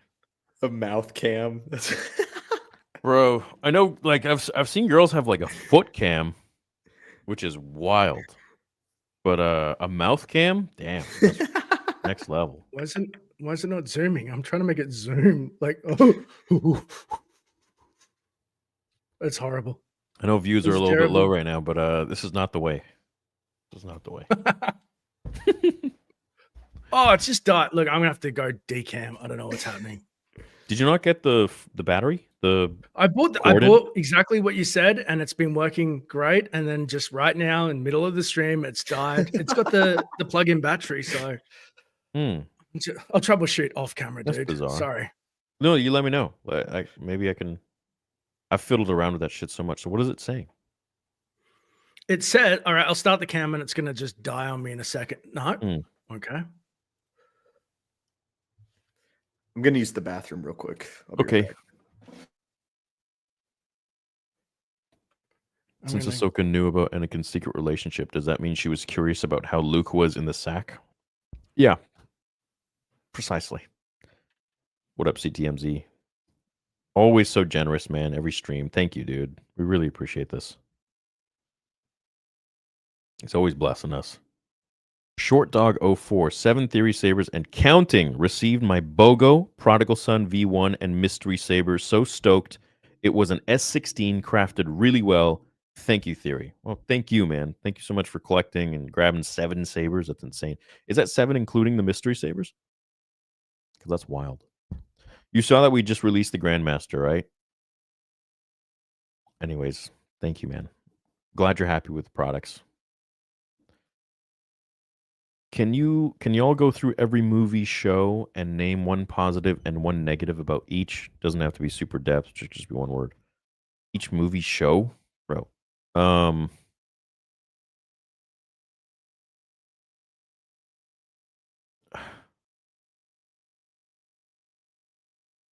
Name one positive, one negative. Okay, episode 1. One positive is introduction to Anakin's character. Introduction to Qui-Gon Jinn. Introduction to the Jedi Council. A negative would be... I would have liked to see more Anakin Qui-Gon. That would have been cool. Episode 2, a positive is we really see into Anakin's tumultuous emotions. A negative is that maybe there's too much of a focus on him and Padme. I would have loved to see a little more, I'd say, action, or maybe more Jedi training or something with Anakin. Episode 3 is amazing. I'd say probably the negative would be I wanted to see Order 66, more of that. The stuff Nick Gillard told me about what they shot for it, and they cut it out because it was too graphic. I want to see that. Episode 4, beautiful. It's a classic. There's nothing really to say about that one. It establishes the story well. I don't think there's anything beyond that I have as a con. Episode 5, I think, was literally perfect. Episode 6, I liked it. I think the Ewoks lost a lot of people. I think it got really slow with that, but George succeeded in the sense that he had that in tandem with cuts to the throne room and action sequences. So you're kind of like waiting, but the Ewok stuff was a little slow.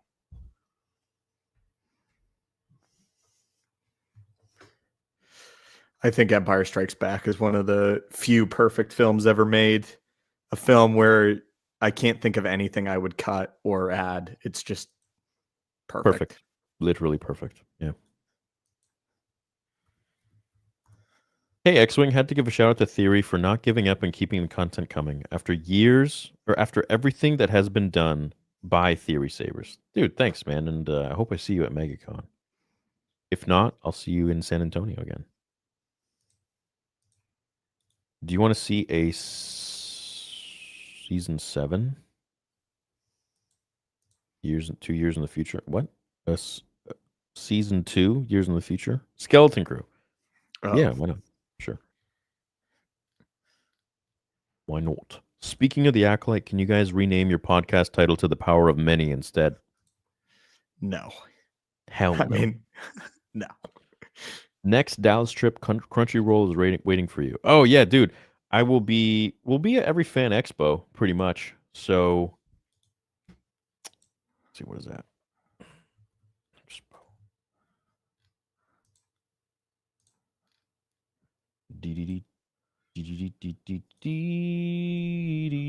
So we got MegaCon, which is in a few weeks. Then we got Fan Expo Vancouver, February 21 to 23rd. Comic-Con Toronto, which is March 14th to the 16th. Fan Expo Cleveland, which is March 21 on my birthday to 23rd. We might skip out on the 21st. My birthday's the 20th of March. Yeah. No way. Yeah. I didn't know. Let's go, dude. Oh, cool. Spring That's babies. Wild. Dude, what the hell? You're the last end of the Pisces. I'm the start of an Aries. Yeah, wow. That's cool. Pretty cool. Calgary will be at that one, April 24th to the 27th. Philadelphia, Dallas will be there May 30th to June 1st. VidCon Anaheim probably be at that one. Fan Expo Denver, July 3rd to July 6th. And in June, I'll be in New York as well to hang with Nick, or if he goes in July. I was just talking to him this morning. Then Boston and Chicago, and then again in Toronto, and then Edmonton again for Edmonton Expo.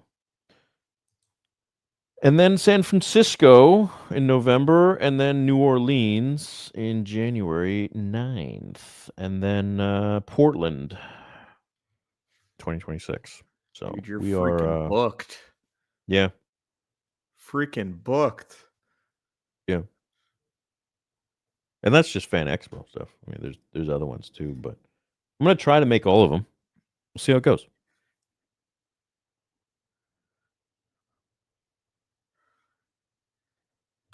Anyone else here? There will be a Kylo Ren comic series about him hunting. Yeah, we just talked about this. Yeah. I'm not coming back to Disney Star Wars until Kathleen Kennedy, Bob Iger is gone. Fair. Have y'all considered going over Legends books on the pod? Oh yeah, we read this. That was literally led to our polls. Yeah, so we're going to be reading one book every month at least, and then we're going to talk about it at the end of the month. Perhaps John is doing what George did, hiding the true story, the true villain of the movie. I think that could be a good possibility. Well, I don't think John wanted any of that information out. So Christian Harloff spoke to someone who probably shouldn't have leaked that information, and then he leaked it, and then yeah. So, but I doubt Jon Favreau wanted any of that info out there. Do you remember when they leaked the 3 images of the Spider-Men together, and everyone was like, "No, no, no, that wasn't us." Do you recall any of that? For like No Way Home? Oh no, yeah. Oh, that was nuts. Jedi Just Power like Battles came out on PS5. Yeah. I bought it. I installed it. I'm going to play it tonight. Oh, God damn it. It says your browser has lost connection to your camera. Make sure you have the right camera selected and close weird. any other applications that might be using it. That's weird. Maybe try a Hey. different browser. FBI, stop watching me through my other camera and just let me stream. They're into you, bro. Theory, ever coming to Houston? Love the books. Yeah, absolutely. And we'll also be at SpaceCon in October as well. So I've got something funny for y'all, says Tim. I ordered the Plagueis novel about a month or 2 ago, right? Never opened it up to read it for a while, only to receive notice I ordered it in German. Oh, what the heck? Well, learn German. yeah. Deceived is my favorite one-off Star Wars book, says Rossi. What up, Dan? Thank you. Andrew says, when or will you guys ever play Star Wars Empire at War? I'd love to see you guys like play against each other or play the campaign. It's one of my favorite Star Wars games. I played Star Wars Empire at War a lot when I was a kid, and I streamed it just about a year ago. So if you guys are down, sure. What is this, dude? We got to do power battles. We got to do Jedi Academy. We got to get into some games, dude. 100%. Yeah, we have to. We should do that.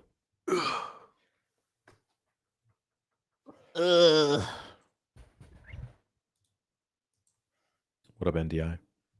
Josh, it's funny. All the book talk has me wanting to read the best Darth Maul book. Any suggestions, boys? Theory, I sent you a NYPD shirt and patch a while back. Hope you got it. Much love, boys. Can't wait for Vader FF. When NYPD shirt? Patch.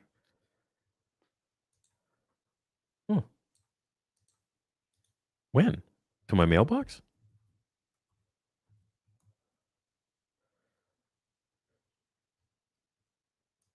Hope I didn't miss that. I would try a Shadow Hunter. What up, Solrak? What up, Drazzy? 3 of y'all should stream y'all's gameplay of replaying The Force Unleashed 2 to see who can finish first and bet between each other for fun. I'd rather do Empire at War for now. Multiplayer for the win, dude. We could do like SWTOR or Galaxies. Like they've got there's a million multiplayer games that would be a lot easier, I think. Yeah. Okay. I've subbed to all of you for years at separate times. If you told me you'd be doing a weekly show together, I would have called you crazy. Well, call me crazy. Just want to send a $20. Yeah, we read it, Timify. Thanks, man. Hey, Theory, I'll be purchasing a Temple Guard saber next week. I can't wait. Stoops, I love your video where Olaf defeats Mandalore, and I was wondering where that was from. It's from those, what are those called? The Exar Kun comic series. What's the name?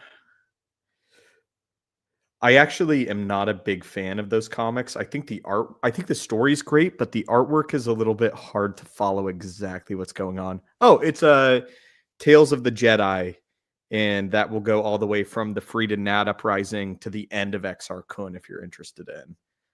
I think that the one that video is from might be like issue 4 of Dark Lords in Tales of the Jedi, but I would double check that. Thank you, Naga. What up, William? Once the hardest difficulty. I think Star Wars needs a break, reset, unless Disney reverses DEI stuff like all major companies are doing right now. It's wild. They're all really reversing a lot of shit. Yeah, immediately. It's almost like they're bleeding money. Yeah. Yeah. Meta, everything. Every platform. They're all just going back to the way it was.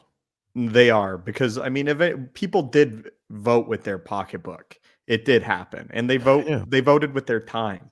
I mean, no one watched Skeleton Crew.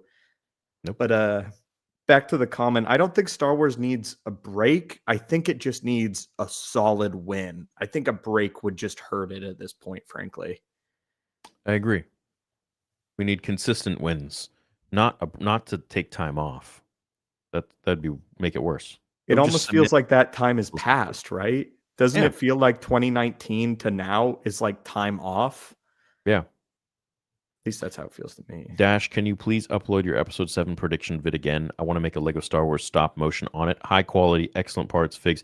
Dash, I know you said you can't react or you can't like upload your videos because you sold them to that guy who like changed the channel completely now.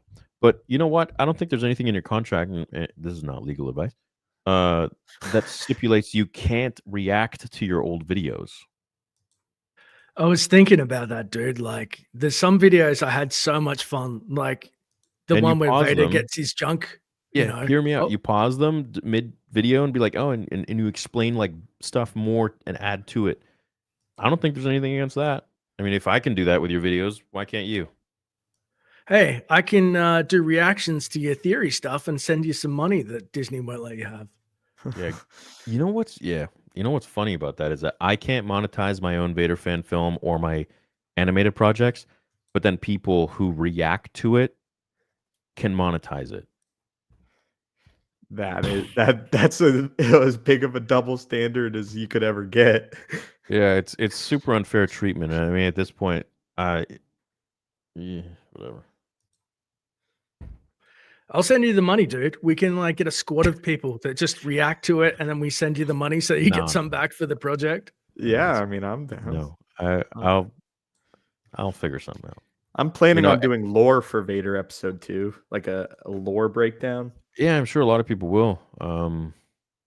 But yeah, look, I mean, to be real with you guys, like I'm so passionate about the company, about Theory Sabers. Like just building that brand is just like so much dopamine is being released just from where it started, doing like review videos of other companies and then everyone pushing me to make my own company and then finally doing it. And then now like starting as like limited as we did. And then now growing into, going to buy a warehouse this year. And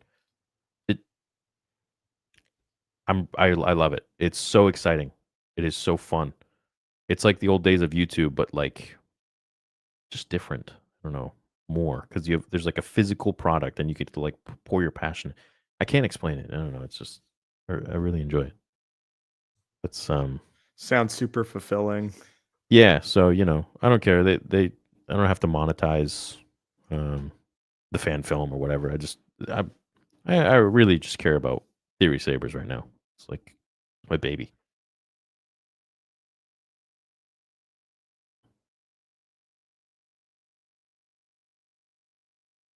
So is your camera dead? What's the deal? Am I the only guy here now? Yeah, I'm muting my mic and I'm furiously typing in the background trying to fix this shit. And I'm sorry, it's just such a bugger when it, you get technical difficulties midstream. Oh, I know. Believe me, I know. Can I exit stream and then see if it reboots it? Yeah. Because that's one of the things it says. All right, do it as many times as you need to. Yeah. All right. Wish me luck. He's gone.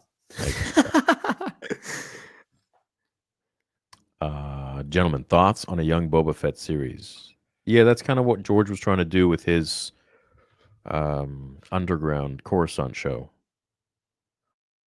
I like the idea more of a Coruscant show than just like tying it to one character. I mean, have Boba be a main character, like have him be a main character. But I think it sounds cool to me. Yeah, I'm down for it. Remember that Boba Fett game we were supposed to get? Oh yeah, was that the 1313 or are those two different ones? No, those are different, right? No, different. Jeez, they've canceled so many games too. They canceled a lot of games. They canceled the Darth Maul game. They canceled Battlefront 3. A lot of stuff. The Darth Maul game is the one that I really miss because that would have been so cool. Being a Sith assassin. Cool. Dude, would have been sick.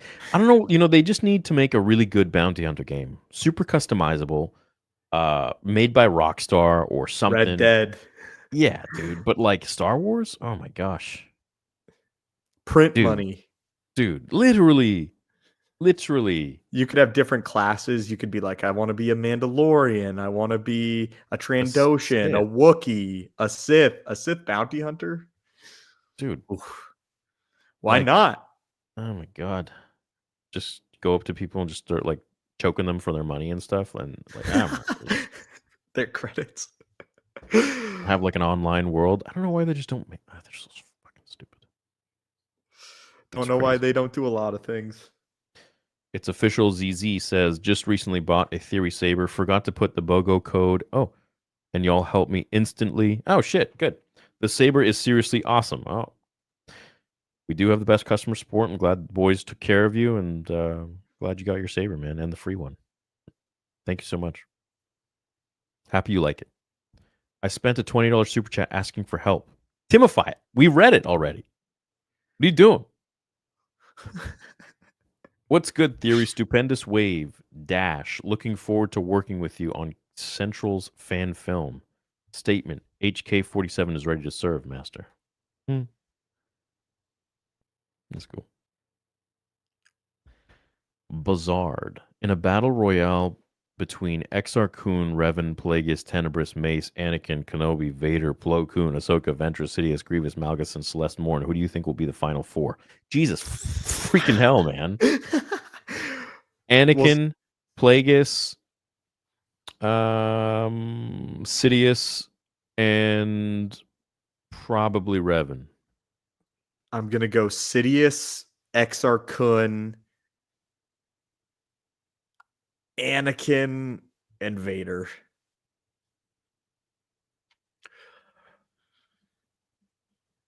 This is a quick one. Revan, easily. Sidious, also. I'm going to put Malgus up there. And Vader. Revan over Exar? Interesting. Crazy. I got original DBZ Broly and Majin Vegeta stickers. I can't wait to see them. Theory, I'm in the panhandle of Florida, and we got 6 to 8 inches. Yeah, I heard, man. Some of my team are in Florida. They're like, what the hell? That's crazy. No snow in Orlando. Just cold, though. It's wild. It's Junior's Theory. I play hockey, as you can tell. Ah. Yeah, we had a lot of those. What up, CB? Thank you, man. Hello there. Just wanted to stop in and let you know I appreciate you. Who is the best leader in the Empire, EU or canon? Best leader would be probably Palpatine. I mean, nobody could have done what he did. In the EU, probably Valkorion. I think Thrawn is the obvious answer that everyone's looking for. Yeah. So I'll just throw him out there. I think that I like to broaden my view with a strong, independent woman like Mon Mothma. Nobody else on Mon Mothma? I think she's boring. She's so boring. Yeah, I know. Imagine just falling asleep. Her saying, you know, many Bothans died, and someone's like, so what? What? Dog people? I don't get how people with 300K subs can get over 6K viewers live, but we can barely get over 1K here. Also, what's up, fellas? See you Thursday at Mega. Oh, it's a very easy answer. After 9 years of doing this, I can tell you. It's dependent on Star Wars. So the way Star Wars channels work is, all right, we got 3.3 mil subs. If Star Wars is popping, this channel operates as if it's like got 10 million subs. If Star Wars is dead, and it's never been more dead than right now, it operates as if I have like 100,000 subs, you know? So when it was hot and I had 100,000 subs, it was performing way better than now. So it's unfortunate because it's attached to how good Star Wars is and how the hype is. If people don't give a shit, they They don't give a shit. The people that tune in, they tune in for us, for the most part. And the unfortunate thing is, if we're talking about Star Wars, I've noticed people don't really give a crap. But if we're talking about other stuff, people care. When I got into YouTube, I never thought that there would ever be a Star Wars period this dead. I thought it was just going to be high tides till, 2030 at least. Yeah. But yeah, well, here we are. Yeah, it is what it is. It's okay. Honestly, I like the smaller community like we were talking about, getting to hang out and just talk about normal stuff. Well, there's ups and downs of everything, right? Highs and lows, and that's natural. So there will be highs again. It's just how it goes. I play a game called DayZ and go around introducing myself as Obi-Wan Chernobyl and unaliving them from the high ground and making jokes in a goofy Ewan McGregor voice, just spreading the fandom. Sounds good. I know about DayZ. Sorry, Theory, it's safe to say cosplay Tarkin like Joker, right?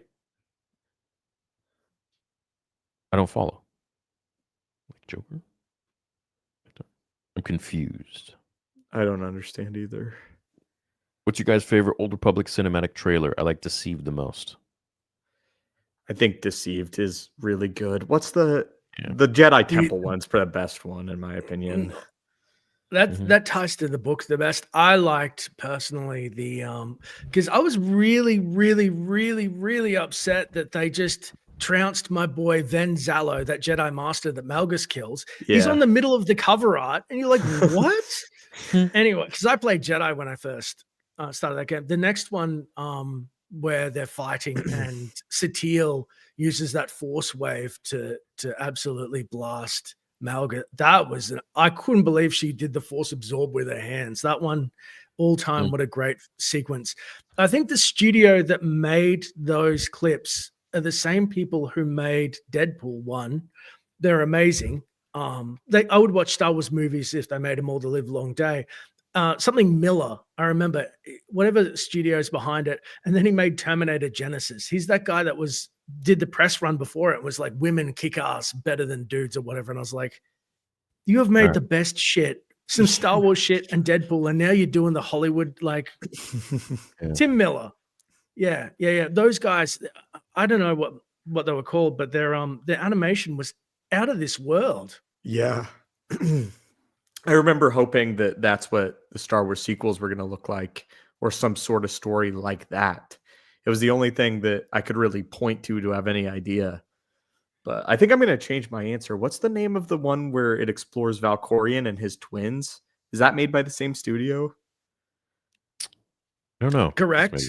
And actually, I got a wild story about that. So those two twins, Arcanus or whatever, and blah, blah. Arcan and Thexan.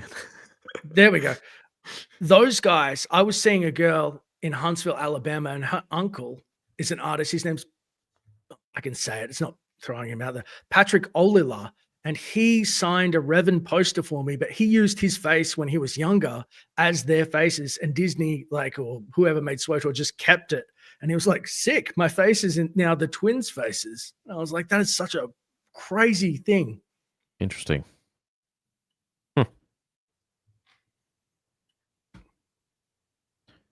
Hello, boys. Hope you're having a blessed week, says Garen. Theory, do you plan on coming back to Texas for another convention? Yeah. I mean, we'll be at Dallas. We'll be at San Antonio. For sure. Callisto says, thank you to Theory and Wave for all the content over the years, and a big thank you to Dash. I recently watched your Legacy of Kain full story video. It's clear you put a lot of work into it, and it was so good. Much love, guys. Well, thank you, Callisto. Thanks for watching. Shout out to Simon Templeman, who voices Kain. I'm sure you guys know him when you hear him. He's phenomenal. Yeah, we wouldn't be here without you guys watching. So absolutely not. Thank you. Thank you to you guys. What's up, boys? Awesome pod. Dash with the new setup. Deeply concerned for KOTOR and Padme's return. Yeah.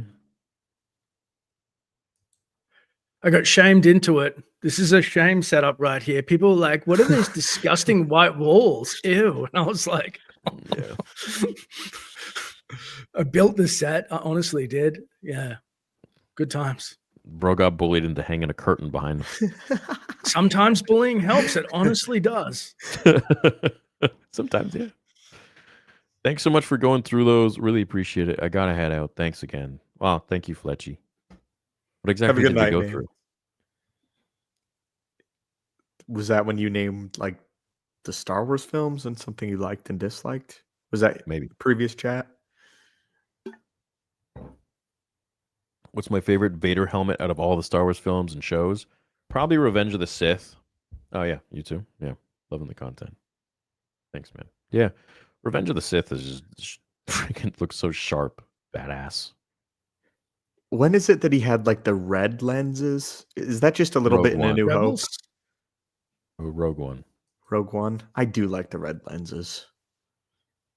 Yeah. Yeah. Yo, Theory, Stoops, and Dash, love being able to work from home and hang with you guys. Been waiting all week. Love this trio. Can't wait to get my next Theory Saber. Love from Brisbane. Dash, let's hang. Hey, Brisbane. Very nice. It is like 14 hours, I think, or maybe 18 hours away from me, but yes. I don't want to break the illusion for Americans. It's like I'm at the south end of Australia and he's right at the like near the top. So anyway. Holy shit, dude. That's crazy. Is Australia bigger than Canada? I don't think so. It's like the size of America, but we only inhabit 6% of the land, like on the coast, because we have this mountain range on the east where water can't get over it, but we don't have snow for some reason, and it makes it all arid. So like we're just packed into this one little section, basically around. Well, you know, we're surrounded by water, so it's a lucky country, but it's also very Mad Maxy. 94% of it. Very cool. Thanks, Adrian. B-Man, my grandma is turning 86 tomorrow. God damn. Can you please? She does not look 86. Can you please shout out her? She got into Star Wars with either original trilogy VHS. Her name is Velia. Hey, Velia. Happy birthday. Hope you're doing well. You look great. And keep kicking B-Man's ass with the sabers. Glad you've been enjoying Sopranos, Dash, and Stoops. Yeah, I'm almost done. Oh, we got one episode left in season 2. I think I'm on episode 13 or something, season 6. I think it's one of the best shows of all time. When we found out we wouldn't get Celebration 2024, there was speculation that they needed an extra year to fix Lucasfilm because KK was out. What's up, Machete Order? Dash. I want our boy Kyle Katarn to get his due, but let's face it. Do we trust Lucasfilm Disney to do his story justice in any way?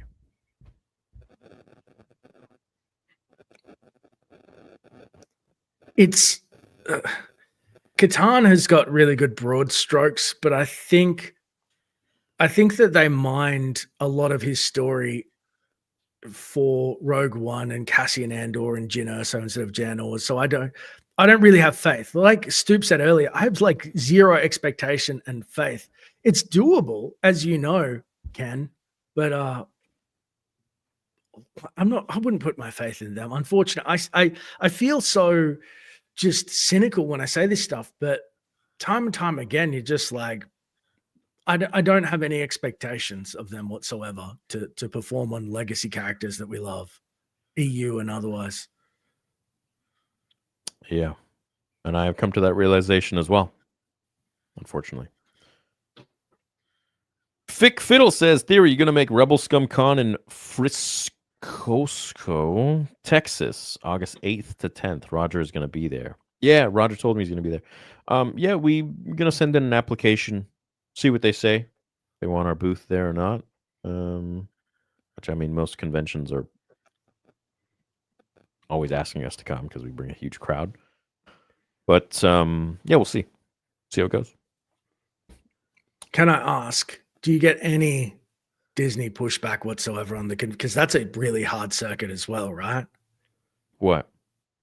No, Conventions. None? That's amazing. What do you mean hard circuit? Like if Disney didn't want you at a convention and it had, like you could get pushed out pretty easily, yeah? No, the only guys that don't want me at conventions are other saber vendors. Huh. All They right. they That's awesome. yeah, some of them try actually. They make a fuss. I can understand why, but I mean, I think competition's competition. There's fair game. Especially, it's funny. I supported so many of them for so many years and bought all their products and didn't ask for any handouts and put all their links in my descriptions, and I got millions of views, on their products. And then now that I started my own company, a lot of them have been really shitty to me. Just weird comments in the background in private groups that I hear about, or just flat out like lying about my company. It's yeah, well, not surprised, I guess, but I don't know. I know you mentioned you might make a video about it one day. Have you put any more thought into that? Yeah, sure. But I don't know, man. I'm just very in the belief that if you got haters, you're doing something right. If you have people backstabbing you, whatever, that there must, you're doing something right at the end of the day. For the most part, unless you're like a piece of shit. And I've treated everyone really nicely. I don't go after anybody. I don't talk about other people. I'm just very focused on my own journey and my goals, and we're crushing everything we put our mind to. So everything we do, Theory Sabers, the Vader fan film, whatever it might be, I'm succeeding on all fronts. I don't know. I don't really think going out of my way and making a video, and I don't know. Maybe, but I feel like those days are behind me for the most part.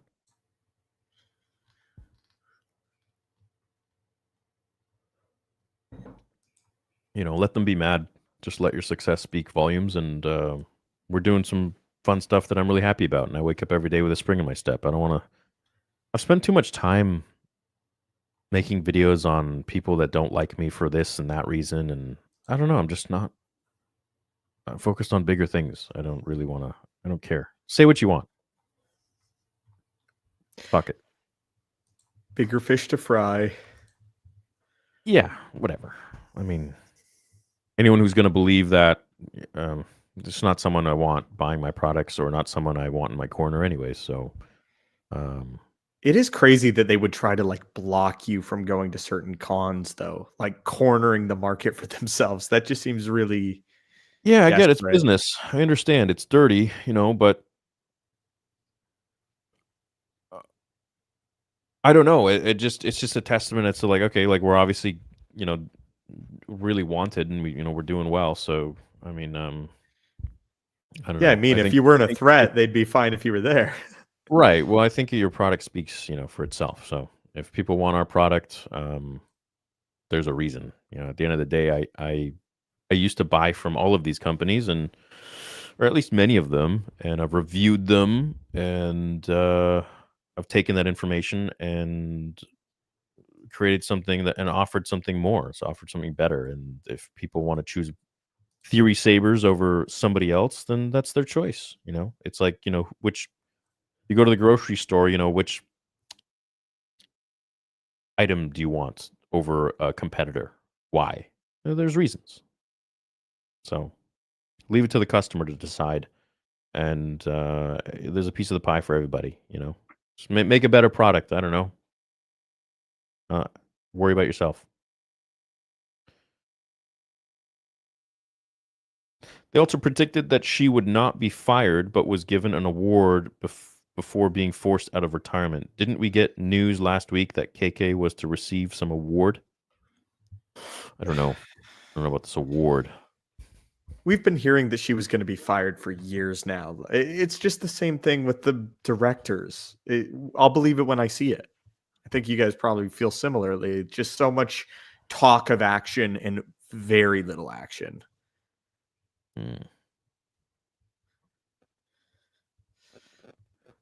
But I mean, you said it last week. Like, I don't think that Kathleen Kennedy is in herself the entirety of the problem. It's a systemic problem. And if you cut the head off the Grand Master, I mean, the council in Jedi terms is still there. I would say Kathleen is a major part of the problem. Yeah, but does she solve it entirely? Does her firing... Obviously, it's a step in the right direction, but she can't be the sole person behind it. So she's a major problem, I think. And I don't think she'll ever be fired. I don't think she'll ever be publicly like shamed like that in that sense. I don't think she'll ever publicly step down. I think she'll just maybe announce her retirement entirely. That would be it. She'd be like, you know what? I'm going to focus on the rest of my life now and like enjoy stepping away from all this. And I've had a very fruitful career, blah, blah, blah. And, you know, eventually, maybe in like 5 years or 10 years, I don't know. But I don't think she'll ever be fired. At least if she is, or she does, the public will never know. It'll be like rumors or whatever. And you know, that's it. And then finished off with an official retirement, like a career-wide retirement. Yeah, like a celebration, essentially. People will be like celebrating her career and like thanking her and stuff, and you know, the whole Hollywood thing, and yeah. But I don't think she'll ever be actually like publicly shamed or whatever, because at the end of the day, she is very high up in Hollywood. She's done a lot of movies. She's done a lot of, you know, producing, and she's very well respected. She's done a lot of work. No one's going to be like dogging her like that. I haven't seen anyone's goodwill take them so far before. Yeah. Well, all I can hope for is better Star Wars. You know, that's all I care about. I'm not saying that, you know, spit on someone's grave. I don't like, once she's gone, I feel like it's a victory for us, all fans who think the same. However, I would be open. You're going to hear it here first. I will purchase a disgustingly large Ewok outfit and I'll bongo the Star Wars, the celebration theme when it happens. I'll be here. That'd be hilarious, dude. Yeah. It's kind of like Trudeau stepping down for me. I mean, that, you know, but still, it's like nothing's changed. Nothing's changed until he's gone, until he's like out of office entirely, and you know, we get a new election. But until then, you know, it's like they're all still kind of the same. He's probably just going to be replaced with some other person from his cabinet who's going to run shit. That's all it is. And same thing with Kathleen. When she steps down, somebody else is just going to fill in her shoes, someone far younger and more powerful. So unless, you know, they completely change their tune, which they could, but I don't know. I think they all just are singing the same song over there. So I don't know. Your guess is as good as mine in that case. But I think we're all unanimous on the fact that there needs to be change. So happy to hear you'll be in Anaheim. Thinking of putting on a Star Wars cosplay to meet you. Should I do Darth Krayt, Malgus, or Bane? Ooh. Bane would be badass. Malgus would also be badass. Can you imagine the Krayt outfit though? Yeah, I think you should do Krayt. That's a lot of work. That is a lot of work. They would definitely be the most work for the Krayt one. Can you come to Dothan, Alabama for Anime Fest? Oh, I haven't even heard of this. Dothan, Alabama or Anime Fest? Either of them. Is there an update to the Gungi lightsaber, or how about a Darth Vitiate lightsaber? Well, you're going to get a lot of cool stuff coming out this year. I'm just keeping my mouth shut on certain things, but yeah, more on that later. Stay tuned. What's the next greatest movie or series for Star Wars? Do we jump ahead or do we flesh out the past? Flesh out the past, baby. You go back. Yeah. You go all the way back to the Old Republic. Yeah. No more of this High Republic bullshit. Never have any time to watch these days, unfortunately, but thank you guys for everything you do. Thank you, Bren. Cheers.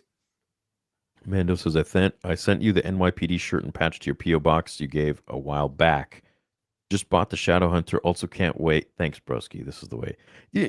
Whenever people get the Shadow Hunter, I'm a little more excited for that one. That it's just because when you get it and you put it together and you got two that separate, it's really like it's not. It's the first.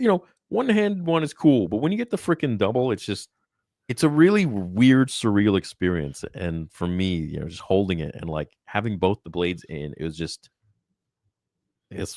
pretty wild. You You'll think have if a lot of fun with that one. if you were in Star Wars, would you dual wield? Yeah. You think? Yeah, you would? because then I could take them apart and just boom, or just put one on my belt and have, or just extend one end of it and then I have a long hilt.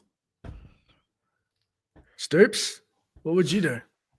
I think I just have single bladed. I think yellow lightsabers are cool. I think Sentinel. yellow lightsaber. Yeah. Yeah. What colors would yours be, Theory? Green. Green. Both green? Yeah. Wow. How about you, Dash?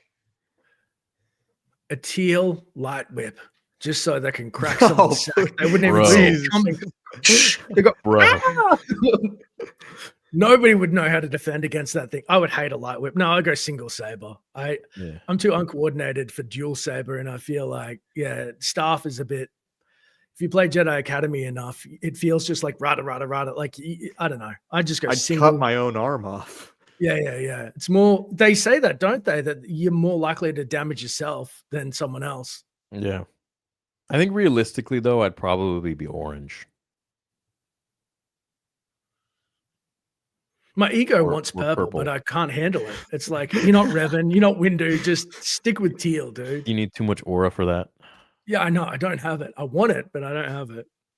Would you ever go to Fan Expo San Francisco? It's usually the last weekend of November. San Francisco is a pretty woke city. I don't know how they'd receive you. I think it would be cool. Well, it's not like I'm a freaking spearhead of like a political activist or anything. I just I don't like Trudeau, and I'd say I lean more conservative with liberal. So I'm a social liberal, I would say, with conservative values. Oh, for fuck's sake! Sorry. But yeah, I'm down to go. Anywhere I can meet you guys, I'm down. Ray would solo all in that battle royale, probably, dude. Probably. Where's Arnold? KOTOR remake. I haven't played video games since PS3. Damn. Mando, if you're MOS, hit me up. Wave, Thor Skywalker is still making videos. Check out The Chosen Path. You guys may dig it. I helped him do art for it too. So shameless plug. LeMayo. I'll check it out. Jay Kane says, you think Thursday is the best day for mega meetup? No, Saturday, dude. Saturday's going to be insane. Saturday's going to be wild. We've got 12 people on the team coming out. Despite its flaws, no Disney-era project has captured Star Wars' essence, mystery, and lore like Ahsoka. Hoping Season 2 brings back the hype. Nothing touches Vader Episode 2, though. I think Mando did a great job. Vader Episode 2 is going to be great. But mark my words, Vader Episode 3 is going to... Everyone's just going to shit themselves. That's all I got to say.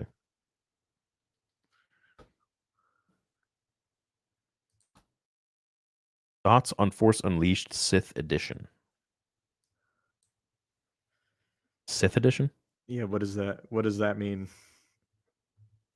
Snip sabers over Grandmaster Jabroni Tony. Well, when we release the snips, you can have the snips, and then you can fight Tony with his little Grandmaster saber. When are you coming to Edmonton? When is it? I'm not coming to Calgary. Drunken Bubbles. What up, Zane? It'd be free money for Disney if they made animated shows and or movies in the Legends universe. It wouldn't interfere with their universe garbage. Yeah, well, that's the thing. I don't know why they don't do that. Like they did Star Wars Vision, or they Marvel Visions, or whatever. What if? Yeah, what if? Stopped with Disney Star Wars for good. Going to Legends. Don't blame you. It's better. What up? What up, Matt? It's like Sidious when he fights Maul. You have become a rival. You boys are the goats. Keep putting Star Wars on your backs. Always. We Thanks, always have Matt. you guys in mind. We're always fighting for Georgia Star Wars, and unapologetically so. United Spacers Alliance with $12 says it's me. Funny cons should come up. Legends Con 2 in Texas. It's unaffiliated with Disney Lucasfilm. Put your money where your mouth is and come support a fan-led convention for real Star Wars. Legends Con 2. All right, dude. Put your money where your mouth is. What? How? That's not a great way to get me out there, man. Now I don't want to come. You kidding me? Just be like, hey, Theory, there's this cool Legends Con 2 in Texas. It's unaffiliated. We'd love to have you out. You should come. I'd be like, oh, yeah, definitely. Put your money where your mouth is, man. What the fuck? Don't I do that already? Jesus Christ. Will you ever bring back the Dookie Episode 3 saber? We need What is the Dookie Episode 3 saber? a shiny one. It's been a long time since I saw a Star Wars movie. I'm getting bored from all these movies, from all these shows. No matter if it's good or bad. Anyways, love you guys. I need a movie, dude. That Star Wars belongs on the big screen. That's what it's meant for. Shows are just getting old. The American Society of Cinematographers, ASC, will recognize Oscar-nominated producer and Lucasfilm president Kathleen Kennedy with its 2025 ASC Board of Governors Award. The prize will be presented on February 23rd. Okay. Good for her. Congrats. Yeah.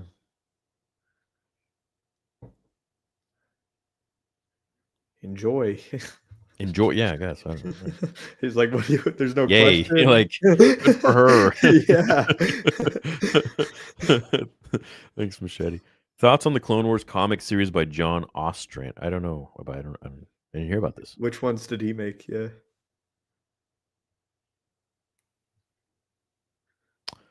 You guys, Celebration Tokyo? No, I don't think I'll be there. I'm definitely not going to be there. Yeah. But if you go, have fun. Obviously. Yeah, everybody have fun. I have tickets. I still might end up going, but at the moment, I don't think I'll be able to make it. Thank you, D. Hey, guys, I love the rule of 3 for this show. Other than a Rodecaster Pro, what is the good equipment to use for podcasting? I mean, really, like any microphone.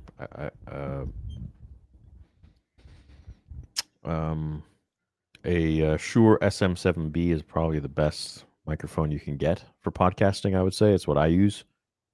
And I have a Go XLR connected to it with a cloud lifter. I have the XM7B as well.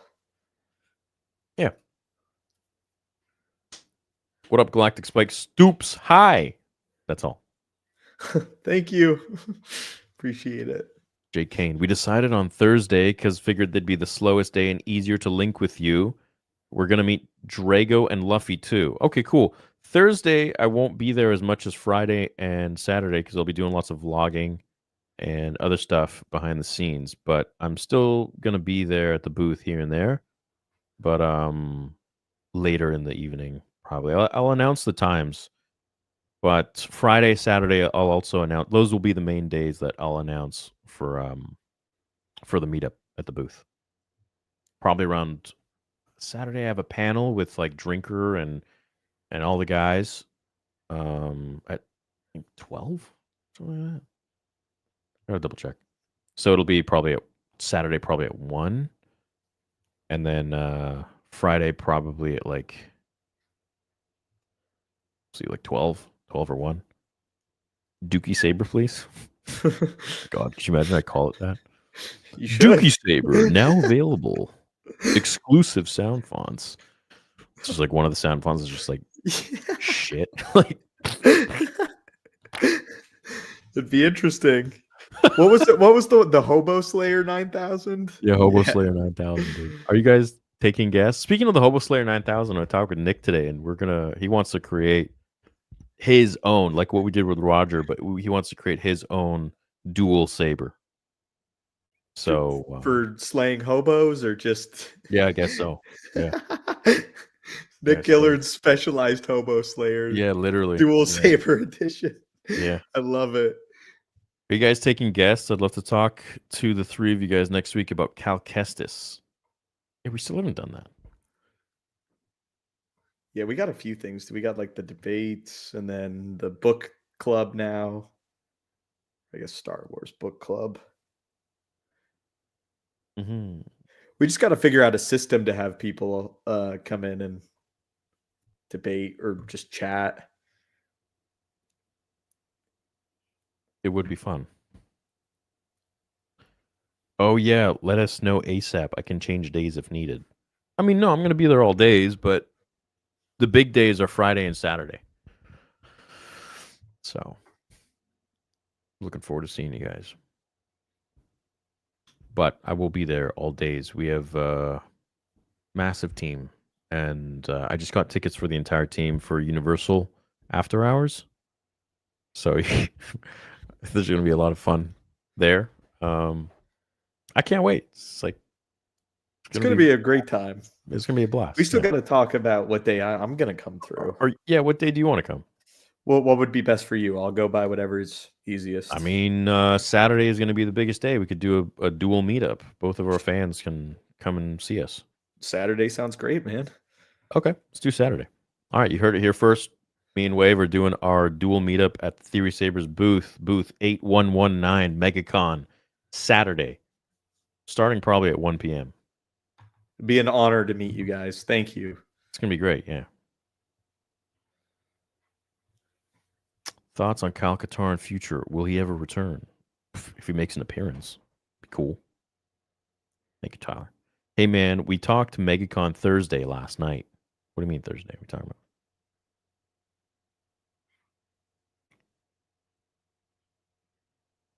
Where did Josh go?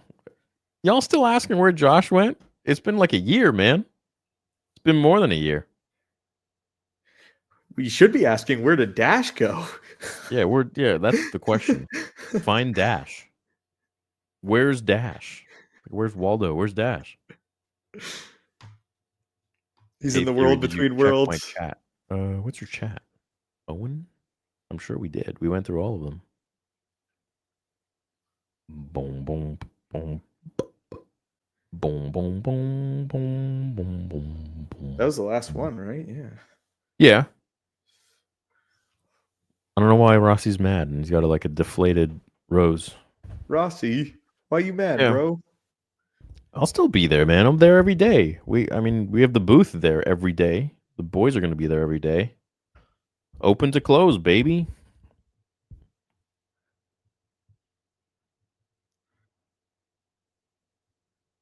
Theory big fan. Keep crushing it. Thank you, T-Dog Smitty. He has become a rival.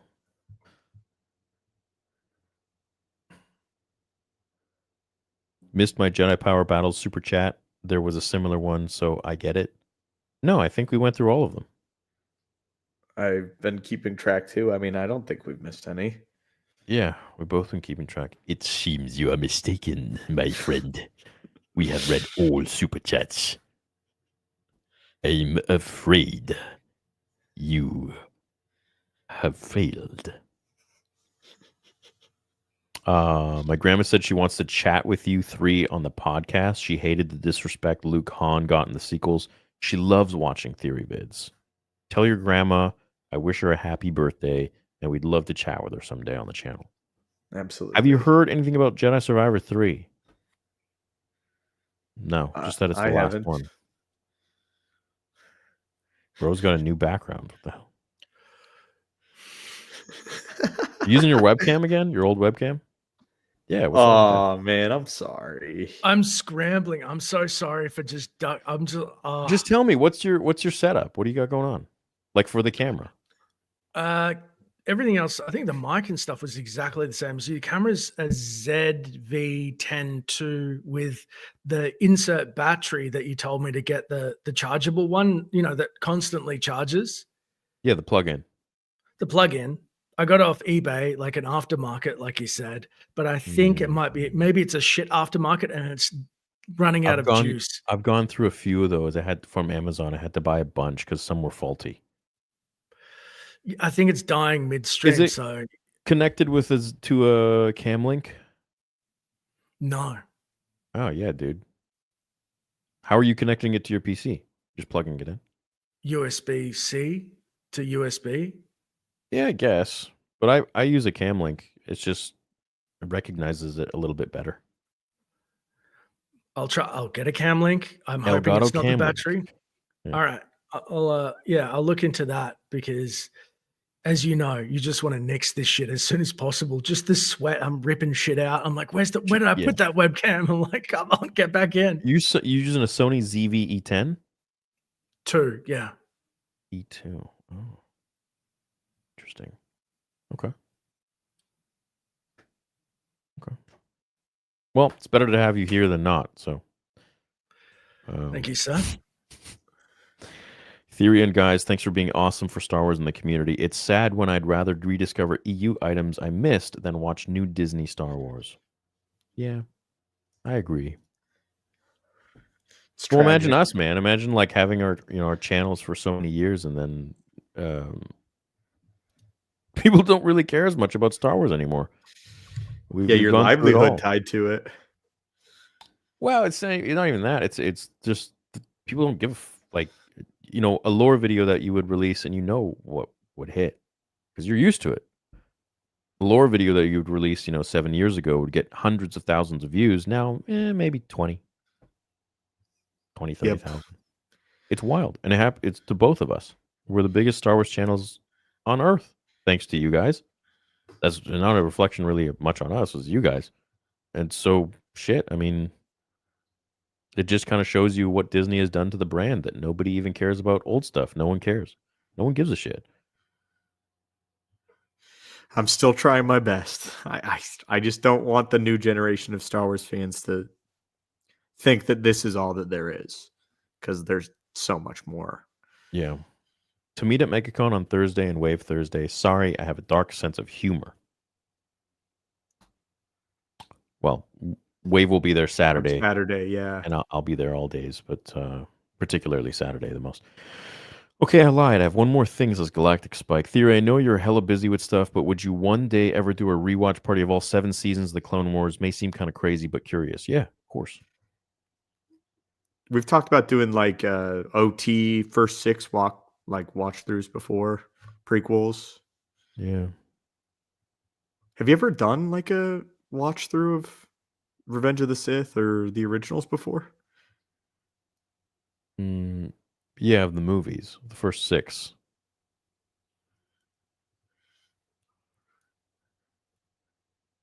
It was fun.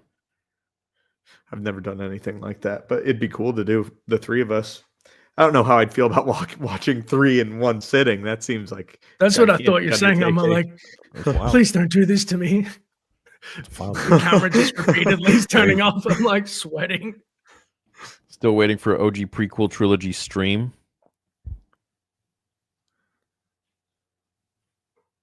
Like a watch party?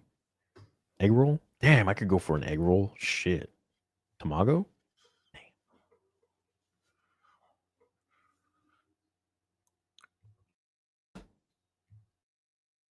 Wave will be dressed as Padme. You can't miss him. How do you know? Dude, don't tell anyone. Yeah, I just released a video on that today. Yeah, it does. Hey, Eric. How you doing? Comes to the Call of Duty community. Yeah. Oh, well. What can you do? At least we're all together and we're all hanging out. We'll figure it out. Do we know the date for Andor? Sure, I can find it. Yeah, let me Google this. I don't think so. I don't think we've gotten anything. I check periodically. April 22nd. That's pretty Supposedly. Pretty soon. Its release date, which is a missed opportunity for the best Star Wars show, in my opinion, was announced at D23 Brazil Expo 2024. I wonder if they're going to keep that or move it back. We've gotten like a trailer, haven't we? Like a first glimpse trailer, but that's about it. Um, they always move the dates, so I mean, I don't know. They did that with Ahsoka. They did that with Andor season 1. Skeleton Crew. They always move dates. When's Celebration? Shoot.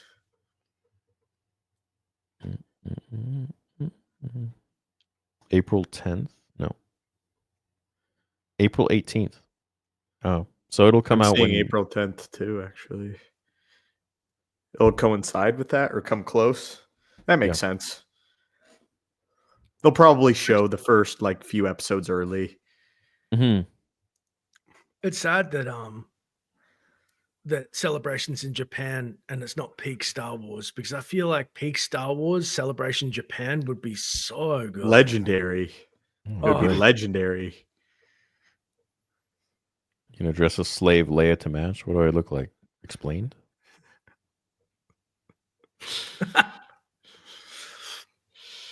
Dude, your ad when you do the day 1 of buying from Theory Sabers is hilarious, as well as getting mad that your saber won't break. Yeah, I got to redo that one once we release the battle centric saber, the Dual King, because that one's gonna be just stupid to break. I'm gonna try to break the actual like handle of it too. It's like run it over with a car. Everything. That's where your mind went. Mine was downtown VC. Some dude Hobo sleeping. players. Some hobo. Yeah, you know they're What not. if very you're in friendly, a car and you hit the hobo with the dueling They might saber? pull out a knife. Man. The hobos in Vancouver are not. They're not. A lot of them aren't really very nice people. They'll run up to you and stab you with a used needle. Oh, jeez. Yeah, they're psycho, man. Yay, Trudeau! Thanks. Rose says, "Can you make a poll to decanonize sequel trilogy? Adapt Star Wars EU solo twins after Mando. Imagine Luke telling Grogu he was wrong about the choice. Let's Sonic this thing." Yeah, let's Sonic this thing, as if Disney would listen. That was amazing, FYI. The Sonic thing happened. That gave me hope and joy like no other. Yeah. That's hilarious. They're not like distinguished hobos in other cities. That's yeah. I know. Shit. Well, no, you got your war veterans and the people that are down on their luck, and then you've got the needle junkie guys that are just scary. And if you go to San Francisco, it's the latter. And if you Yeah, go that's down what I to hear. Vancouver, it's the latter. It's not just people down on their luck who have like served the country and just been treated like shit by Trudeau. It's junkies, like full on junkies who will like take your life for the $2 in your pocket for their next fix. Straight out of the purge. Yeah, literally. Yeah. You just got to have your head on a swivel when you're walking downtown.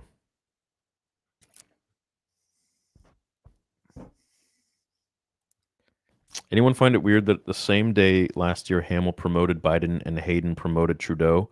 Planned and awfully weird. Yeah, what can you say? Isn't Hayden a farmer? Canadian farmer though? Weren't they getting carbon taxed out the ass? That's Dude, surprising to we're me. getting taxed. Even our Netflix, we just got a notification that our Netflix is going to be taxed extra in Canada. Well, I remember it's something to do with natural resources like gas, and you guys, like, because we don't get snow here, you guys literally die, especially people who are of less means. Like, if you don't have gas, you die in the winter. And I was Yeah. like, oh man. Yeah. Yeah. It's been an absolute, like, I cannot complain about this enough, and I'm just being silent about it for so many years.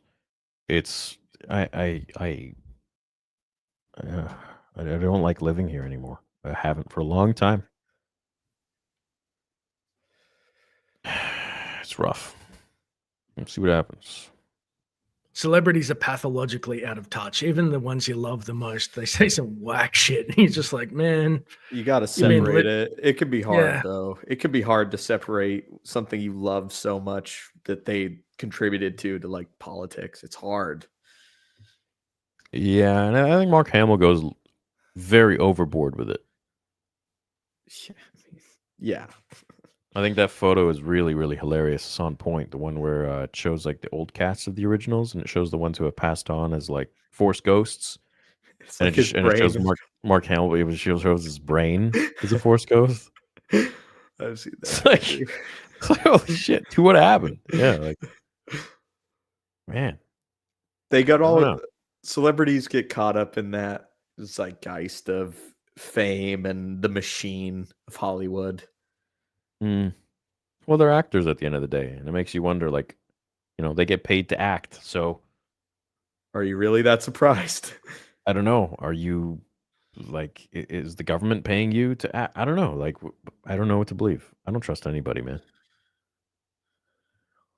I always thought it was Trust no one. actors because of their empathy makes them be able to assume the form of, like, take on other people's perspectives really well. And that's why they're so, like, historically left leaning, because it's a part of the nature of the beast. And so I accept that. I go, okay, Hollywood's always going to be more left leaning versus conservative, and guns and military. Like I see why, but yes, Mark Hamill. Some of the stuff he says is wild. It's like, you realize 50% of the country doesn't agree with you, and treating them like a demented piece of crap, no matter which side they fall on, is not smart. Like, yeah, that's not the way to do things. You shouldn't completely demonize, again, half the country, and just deem them as like lesser, or it's just dismissive and egotistical in a lot of ways. Right. Because if you want somebody to come to your side, you try and bring them over through rationale and welcome them. You don't just smear them and shit on them and call them names Make and fun ad of them hominem attacks. Yeah. Because that shows you don't actually care about them. You just want to feel morally superior. And even if they were morally superior, it shows how you treat people that are in the wrong, if that makes sense. Like, it shows the true character. I go, that's not the way. You bring them over, you go, hey, this is how I see things, and I hope that maybe you might too. Not, you're a piece of garbage and you deserve to die. By the way, see my movie. Yeah. I mean, it just gives you insight into the way they think, actors in Hollywood, and how they walk around thinking sincerely that half the country is just, worthless. It's not great. It's not a great look. I don't know what to say. Yeah, it's unfortunate. I think at the end of the day, every human just wants to live in peace, and I think there are some that want everyone to live the same way and believe the same way and believe in all the shit that they believe, because for some reason that validates them, or I don't know, they can't handle different people with different beliefs. But I think we all just want to like live in peace at the end of the day. Like, if you're not, harming anybody, you're not like touching kids or anything like that. Like, I don't think anyone should give a shit. I guess it's hard when it's beloved Mark Hamill. Everybody loves Luke Skywalker. He's a great orator. He's clearly intelligent. He's funny, personable. He has his saying, what is it, ultra passionate fans, UPCs or Fs or whatever. For him to be so divisive and to just undercut the fan base so dismissively, as if, it really baffles me with him. I'm like, you're clearly a kind, nice man. How do you not see what you're doing to people, dividing them? I mean, on Twitter, I remember when he would just respond to fans every single day, be like, happy birthday, or, congratulations. And for that account to go to, something filled with real love and appreciation to what it became was super sassy as a Luke Skywalker and a Mark Hamill fan. Has he ever engaged with you? Yeah, he quote tweeted me once where I was mentioning how his opinion on The Last Jedi had changed. And he said something like, as time goes on, you learn that you're not always right, or something like that. But that sounds okay. It was a long time ago. Yeah. I read it as he was sort of backtracking his criticisms on Ryan, is I think what the point that it was trying to illustrate. Yeah, seems like a lot of that. Oh well. What can I say?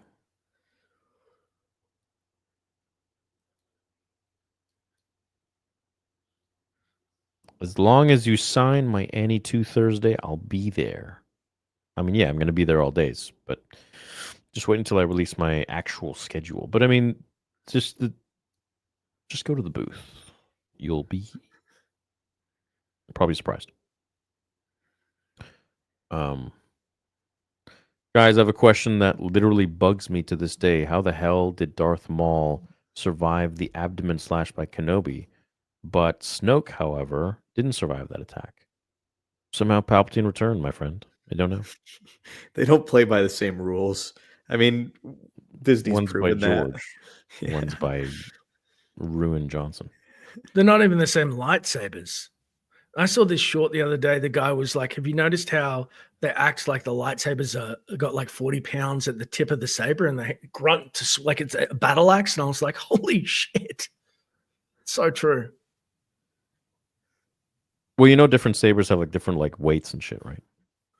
No, Like I'm their talking if you watch the sequels, every lightsaber swing, they're acting as if they are hefting something. I know that at one point Lucas said that they had a lot of power behind them, but then he reneged on that for the prequels to show the speed, and it's more like Ian McDermott said, like a wand, or I think it was Sam Jackson said, treat it like that. Then the sequels just went back on that, and they literally grunt like they're like lifting something really heavy, and it's clunky looking. Yeah, it's very clunky. Bad acting, bad choreography. That's all it is. That disappointed me a lot, was the choreography in the sequel trilogy. You know, obviously because the prequels is just this legendary standard, but they almost felt like they backtracked way too much. Like they made it way less elegant than it should be, and because of that, it was way less cool. I mean, maybe that was the point. Effort. Maybe they were trying to show that like these aren't the same, prestigious Jedi of the prequel trilogy. But also, I feel like Kylo Ren at least should have been a little more fluid or something. So much more. I just think that them saying like, oh, they're not as fluid as the prequel Jedi, that seems like a little bit of a cop-out. And I can accept that for The Force Awakens, but as the movies go on, I want the characters to get a lot better. And they didn't really. Yeah.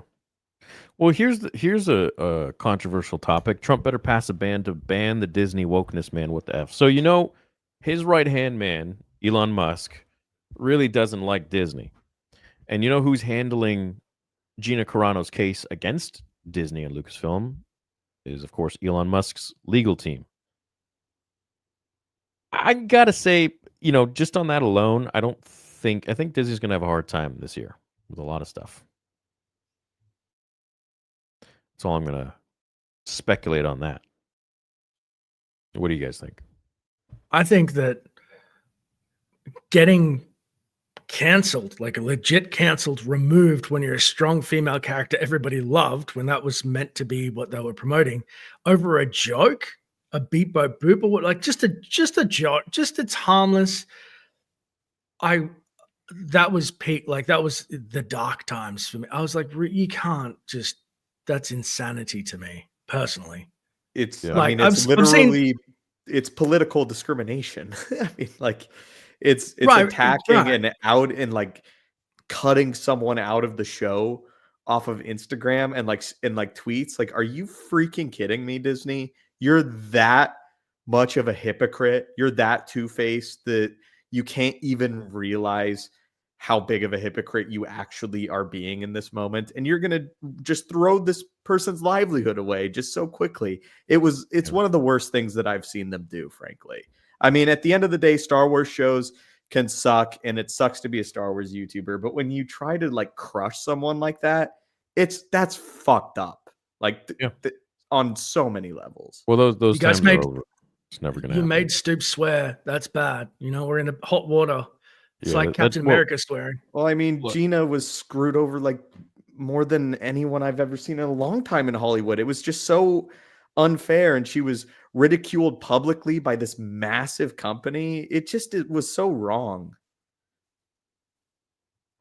Yeah, I know. And I know a lot of people involved behind that at Lucasfilm. And I'm looking forward to the whole trial to be revealed and publicized. I hope they get absolutely cooked. Yeah, especially, and bring up that like Pedro did say the similar like stuff, but on, you know, left versus right, he said gnarly stuff too, but they just that just wasn't a conversation. It's like, well, just let both say stuff. Like, don't just cook one side because your bias becomes laughably obvious. Yeah, I know, and it's unfortunate. And I think, you know, all of this will be done in court, and I'm sure the public will get the outcome, and we'll see everything. So, yeah, I think Gina's going to get the W for sure. I hope she gets generational wealth from Disney. It would be nice. And then buy Star Wars. My grandma just saw the shout out, and it got her so happy. She's a little self-conscious about her age looks, and you made her day. You three are the best. Oh, nothing to be self-conscious about. Beautiful young lady with a beautiful saber. Got it going on. Immense skill. No, JJ hated the prequels because he hated the lightsaber style. He said it was too choreographed. Yeah, I'll tell Nick. He'll have a good laugh. Yeah, I'll do it on stream. So I'm gonna see Nick in the summertime, and we'll do a vlog and stuff. I'll just spring this on him, and I guarantee you, one of his answer will probably, I'll be like, Nick, so what do you think about JJ saying that the prequels are too choreographed? He'll be like, fuck off. That's gonna be his answer. Like, appropriate. Yeah, literally. Anybody else happy that whole era of the lens flare JJ is over? Like, he just got the pick of whatever he wanted in Hollywood for a minute, and I always was like, Lost was an okay show, but they just gave him carte blanche from Star Trek and Star Wars. Yeah, it's just like, it's on the screen. I'm like, bro, this isn't storytelling. This is whack. But he was buried in there for a while. Oh, I hated it. Yeah. I don't know. It never really bugged me, but my issues with the sequels have never been the visuals, like we talked about earlier. It's entirely. No, I mean JJ as a filmmaker. I never dug JJ. Really? I thought he was okay for Star Trek of all things. I thought Chris Pine for a new generation, but he just JJ'd it. I don't know. I didn't think that he was going to be the guy that elevated Star Wars. I wanted him to be, but has he done anything since Star Wars? Like, has he directed anything? Not that I can think of.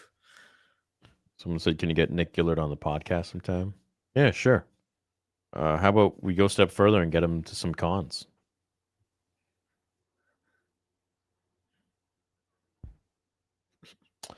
What up, Broncos? Thank you. Theory, the purple sign and lights are a vibe. And I love that I'm seeing is a floating dash head. Stoops, got to turn on the camera, my guy. Love you. Yeah, that's going to make this podcast like really move up once Stoops removes that logo and puts his beautiful face on there. I kind of like my logo. I know, that's the problem. So glad the obligatory lens flare era is over. So are my eyes. Yeah, I know. But yeah, thanks, man. It took a while to like get the right look, and I feel like I got it, but only took like almost 9 years. If they ever did a Sith movie, the tone should be in the line of Warhammer, Horus Heresy trailer to get people interested. Great if you haven't seen. Oh yeah, I mentioned this a while ago. So once I'm done Vader Episode 3, would you guys be like interested in me doing more fan films for Star Wars? Like obviously unmonetized stuff? I think, of course, yeah. What would Listen, do you have any? The point idea? is to get people to engage with the comment section. Thanks, Stupendous. What would you do next? Do you have any idea you'd go Plagueis? Yeah. Yeah, for sure. Big time. Big time. Well, that's the end of the soupies and the comments. I don't know. It's been 3 hours. How do you guys feel about ending the show tonight? Pretty good. I'm going to play some power battles tonight. Think of you all playing as Jar Jar. Shit. Gonna go watch 310 to Yuma probably. Hell yeah. Can you imagine that in Star Wars? 310 to Anchorhead or something? Woo. That'd be incredible. He was going to do the Obi-Wan trilogy. It would have been amazing. Hello, everyone. Theory, I found your channel through the Acolyte bullshit. Love watching your old lore videos. Glad something came good out of that awful show. Yeah, me too. This podcast is a direct response to that show and all that bullshit drama. Amen.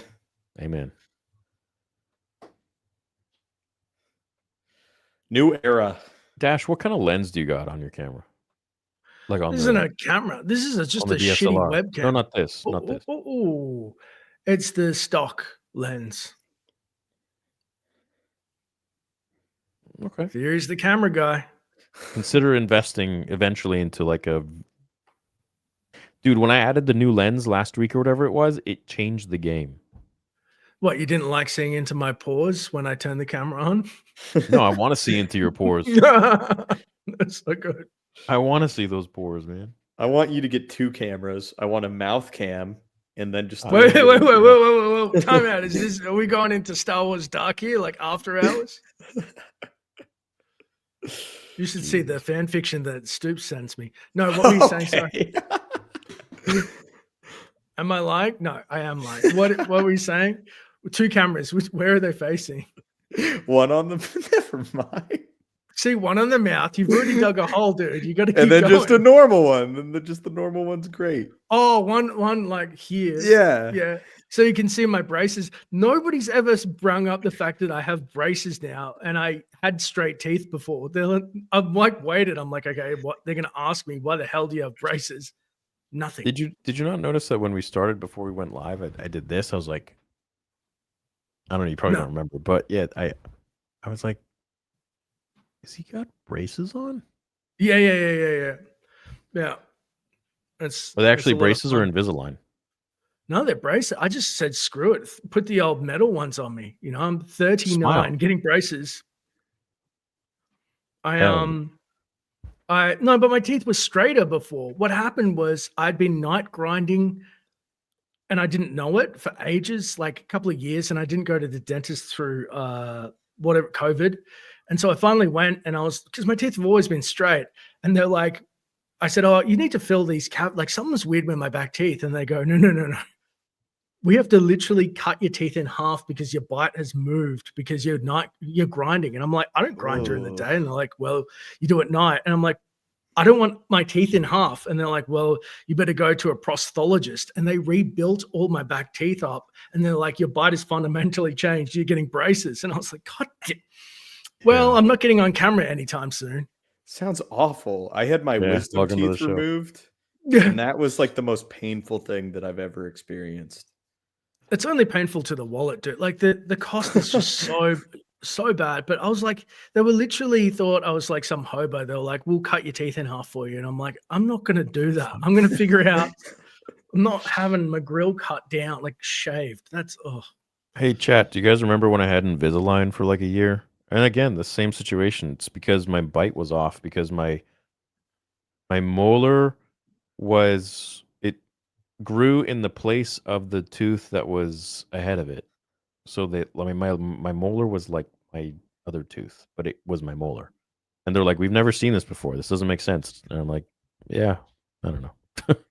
Yeah, and they're like, here, so you need to go through some bullshit and pay a lot of money, right? And you're just you need to pay like what was it, $4,000 or something, $5,000 for Invisalign? And I'm like, I don't want the metal braces.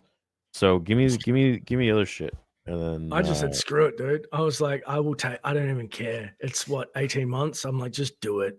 I had braces as a kid. I hated them. Yeah, I wanted the flexibility of taking them out, but they still gotta like put these nodules or these like little points on your teeth, Yeah. just so the Invisalign like clips in, and so even when you take it Ugh. out, you have it's like you're like a little vampire. It's like these like little like nipples on your teeth, and it's just like you're always like feeling them. I remember going to the dentist and they were like, "We're gonna put you in headgear." Have you ever seen that? Yeah, yeah, And yeah, I was yeah. like, "No, you're not." And Yeah. I just got massive rubber bands put in my teeth. That shit hurts. Damn. But grateful for it when you grow up. It's like, thanks, mom and dad, even though I hated you my entire childhood for this. Mm. Oh yeah. Oh yeah. They do you a big favor. So glad the obligatory lens flare era is over. So are my eyes. Read this one, read that one. Hello, Theory. Found your channel, read this one. Thank you, Broncos, again. Hope you boys are doing well. Love the streams. Thanks, Wizard. Catching up, watching old streams. Just popped in to say hello there. First time watching live. What up, Jake? Hey, Jake. Thank you. Thanks, man. Theory, could you do react to George Lucas and Harrison Ford deepfake from 2019? Just came across it. It's very funny. I don't know if you've seen it or not. Yeah, that was made by a very close friend of mine, Mark, back when he owned Collider.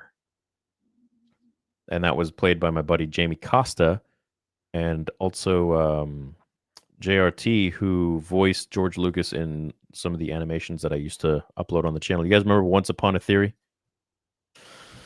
Dash, you got to educate all of us on Australian words like esky, tracky dax, budgie smugglers, or cashed up bogan. I can do that. I don't even know what I said, but anyways. Right? It's so weird. These are everyday words to me, and I'm just like, Australians are obsessed with contractions. So if there's a way to shorten a word, we do it. Which is funny because whenever we've been racist to people in the past, Australians already naturally shortened the word for them. So now they become banned. And I'll give you an example. It's not really, it doesn't sound racist on the outside, but because the Japanese invaded us in World War II, a lot of my grandpa's generation really didn't like Japanese and call them Japs or Nips because they're from Nippon in their language, which, we love Japanese stuff because of the culture, but they were very against it. But I guess you would be if they shot at you. Long story short, it's not kosher to say that Jap's like a contraction, but we call like afternoon is arvo, breakfast is brekkie. Like we just hate the full word. Yeah. It's I probably shouldn't have started with racism. I just like you would feel different if they shot at you. That's a great quote. I mean, tell me you're allowed to hate a group of people if they shoot at you or bomb your home. Like I don't think my grandfather's generation's a piece of crap. It's funny because it's true. My best mate's dad was in the internment camps in Singapore and had one of the katanas that had blood on it because he took it off the dude that they held him there, and he had like malaria 5 times and he couldn't see. He's all jacked up and he hated the Japanese. And I'm like, well, it's clearly fair, dude. Like, I don't have any beef with them. I really like them. Clearly, I want to go to Celebration Japan. If he was alive, he'd be like, you son of a bitch. I'll kill you with this sword. Yeah. And it's so strange like that shit too, because it's like literally it just depends on where you're born. Like if you're born in one part, you're fighting for your country versus another guy who's fighting for his country, and it's just like they're all pawns for the elites that are controlling them and telling them to go to war. It's wild. Yep. Grabs for power for the people at the head of the snake. Yeah. Right. And 30 years later, people are like, why would I hate those people? Well, it just blows their mind. I half of my family is German, and my great grandfather was. I mean, he was in the war. He was fighting for Germany, and I've heard stories on the inside of what it was like, and it's like at the end of the day, it is no different than anybody else fighting for their country. Dude, what the heck? They're just young. They're just young kids. They're just young kids fighting for their country, and if they have to fight, otherwise, like they go to jail. They're victims too. Yeah. All Quiet on the Western Front, World War I. That's told from German perspective. It's a really good movie. It's a tough movie to watch. Yeah. Well, 100%. And the perspectives are so different. I used to sell door to door when I was a youngin. One of the first horrible jobs I had, pay-per-view television. And I went to this old folks' home, and there's this old German dude who lived with an English woman. And he had this beautiful German castle. The castles there are so phenomenal. He had a painting of it on his wall. And I sold him the thing, and I'm talking to him, and I'm like, and you can watch Hogan's Heroes because I'm clearly retarded. Like, why would you say that to a German? Because it makes fun of him. And he's like, blah, blah, blah. You know, you're a nice boy. What's your background? I said, oh, my last name's Dostein, German. And he like looked at me and he goes, you know, Hitler was a patsy. And I went, uh-oh, I'm in trouble. Danger. Yeah. I have German in me as well. Hey, Theory, instead of Star Wars, the original Theory, the original trilogy. Oh, I like the Rule of Three. What do you guys say? Chat. That's what I prefer. Yeah. I like to hear Theory every week. Try and say triumvirate. Triumvirate. Yeah. It's a long one. It's like, I feel like I'm Australian in that sense because I want to shorten that. Trum. Oh, I thought you were going to say because you're retarded. I was like, you son of a bitch. that was your joke, mate. That's where my mind went. That too, man. That too. It's uniquely Australian. Yeah. Yeah, it's because I'm retarded. Well, boys, shall we pack it up? I'm ready, sir. All right. Chat. We got one more. We got one more. Just came in. Broncos. Have any of you read the Canon Thrawn books? I've read bits and pieces. They're not as good as the Legends ones, in my opinion. Not at all. Not even close. Nope. Thrawn is just like a different character almost. Watered Same down. writer, though, right? Yeah. Yeah, same author. Weird. Timothy Zahn. Weird. Yep. Yeah. Unfortunately. Oh well. What can you do? No, you guys keep throwing One more. soupies at us. Hey Dash, you as an Australian was more offensive losing a war to emus or being called a New Zealander. Yeah, what is more offensive? We don't give a fuck about anything, dude. We love to talk shit. We love people talking shit about it. We lost a war to emus, and it's hilarious. The Kiwi thing are like our cousins, like Americans and Canadians. We see them, like we talk shit about New Zealanders and having sex with sheep and stuff, but it's just jokes. My brother lives in New Zealand, and it is prettier than Australia. I'll say that. And so my niece is a Kiwi. So it's all love, dude. We just love to talk smack.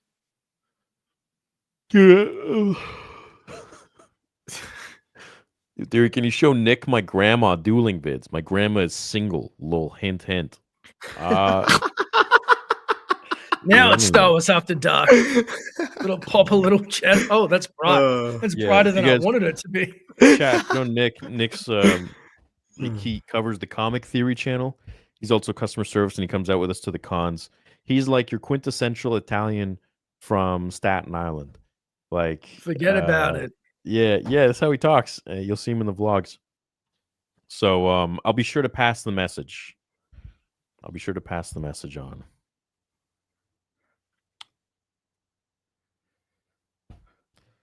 Yo, before you go, just let us know, why would you really understand Star Wars Into the Night, but why really? No one understands.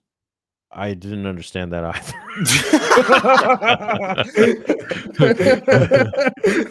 I felt that. Yeah. Sorry, bro. I'm trying to I saw that one coming in the pipeline too. Yeah, I was like, I'm trying to understand what you just said, but we try just let why would you really understand Star Wars Into the Night?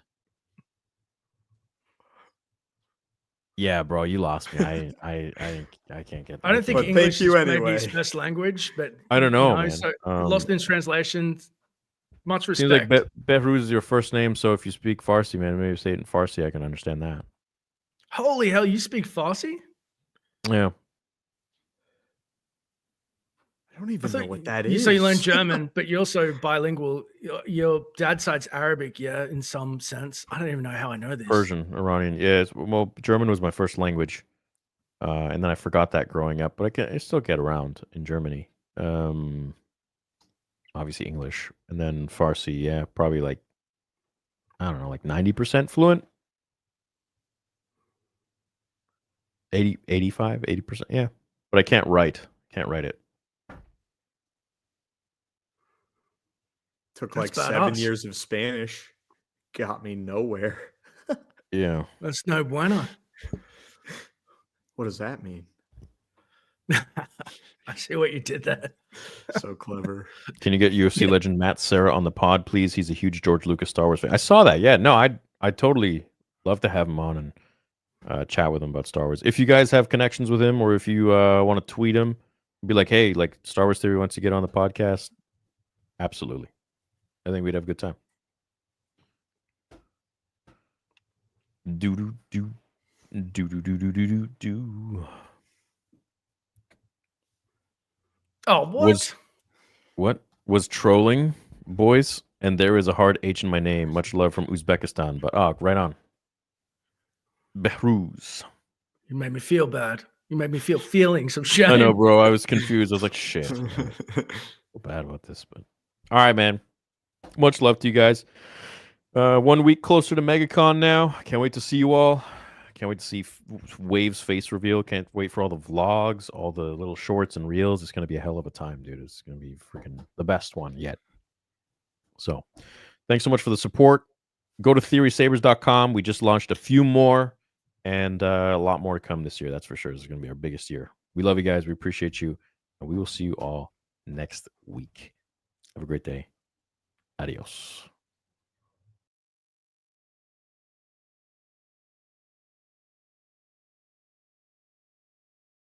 And you're sounding like a separatist.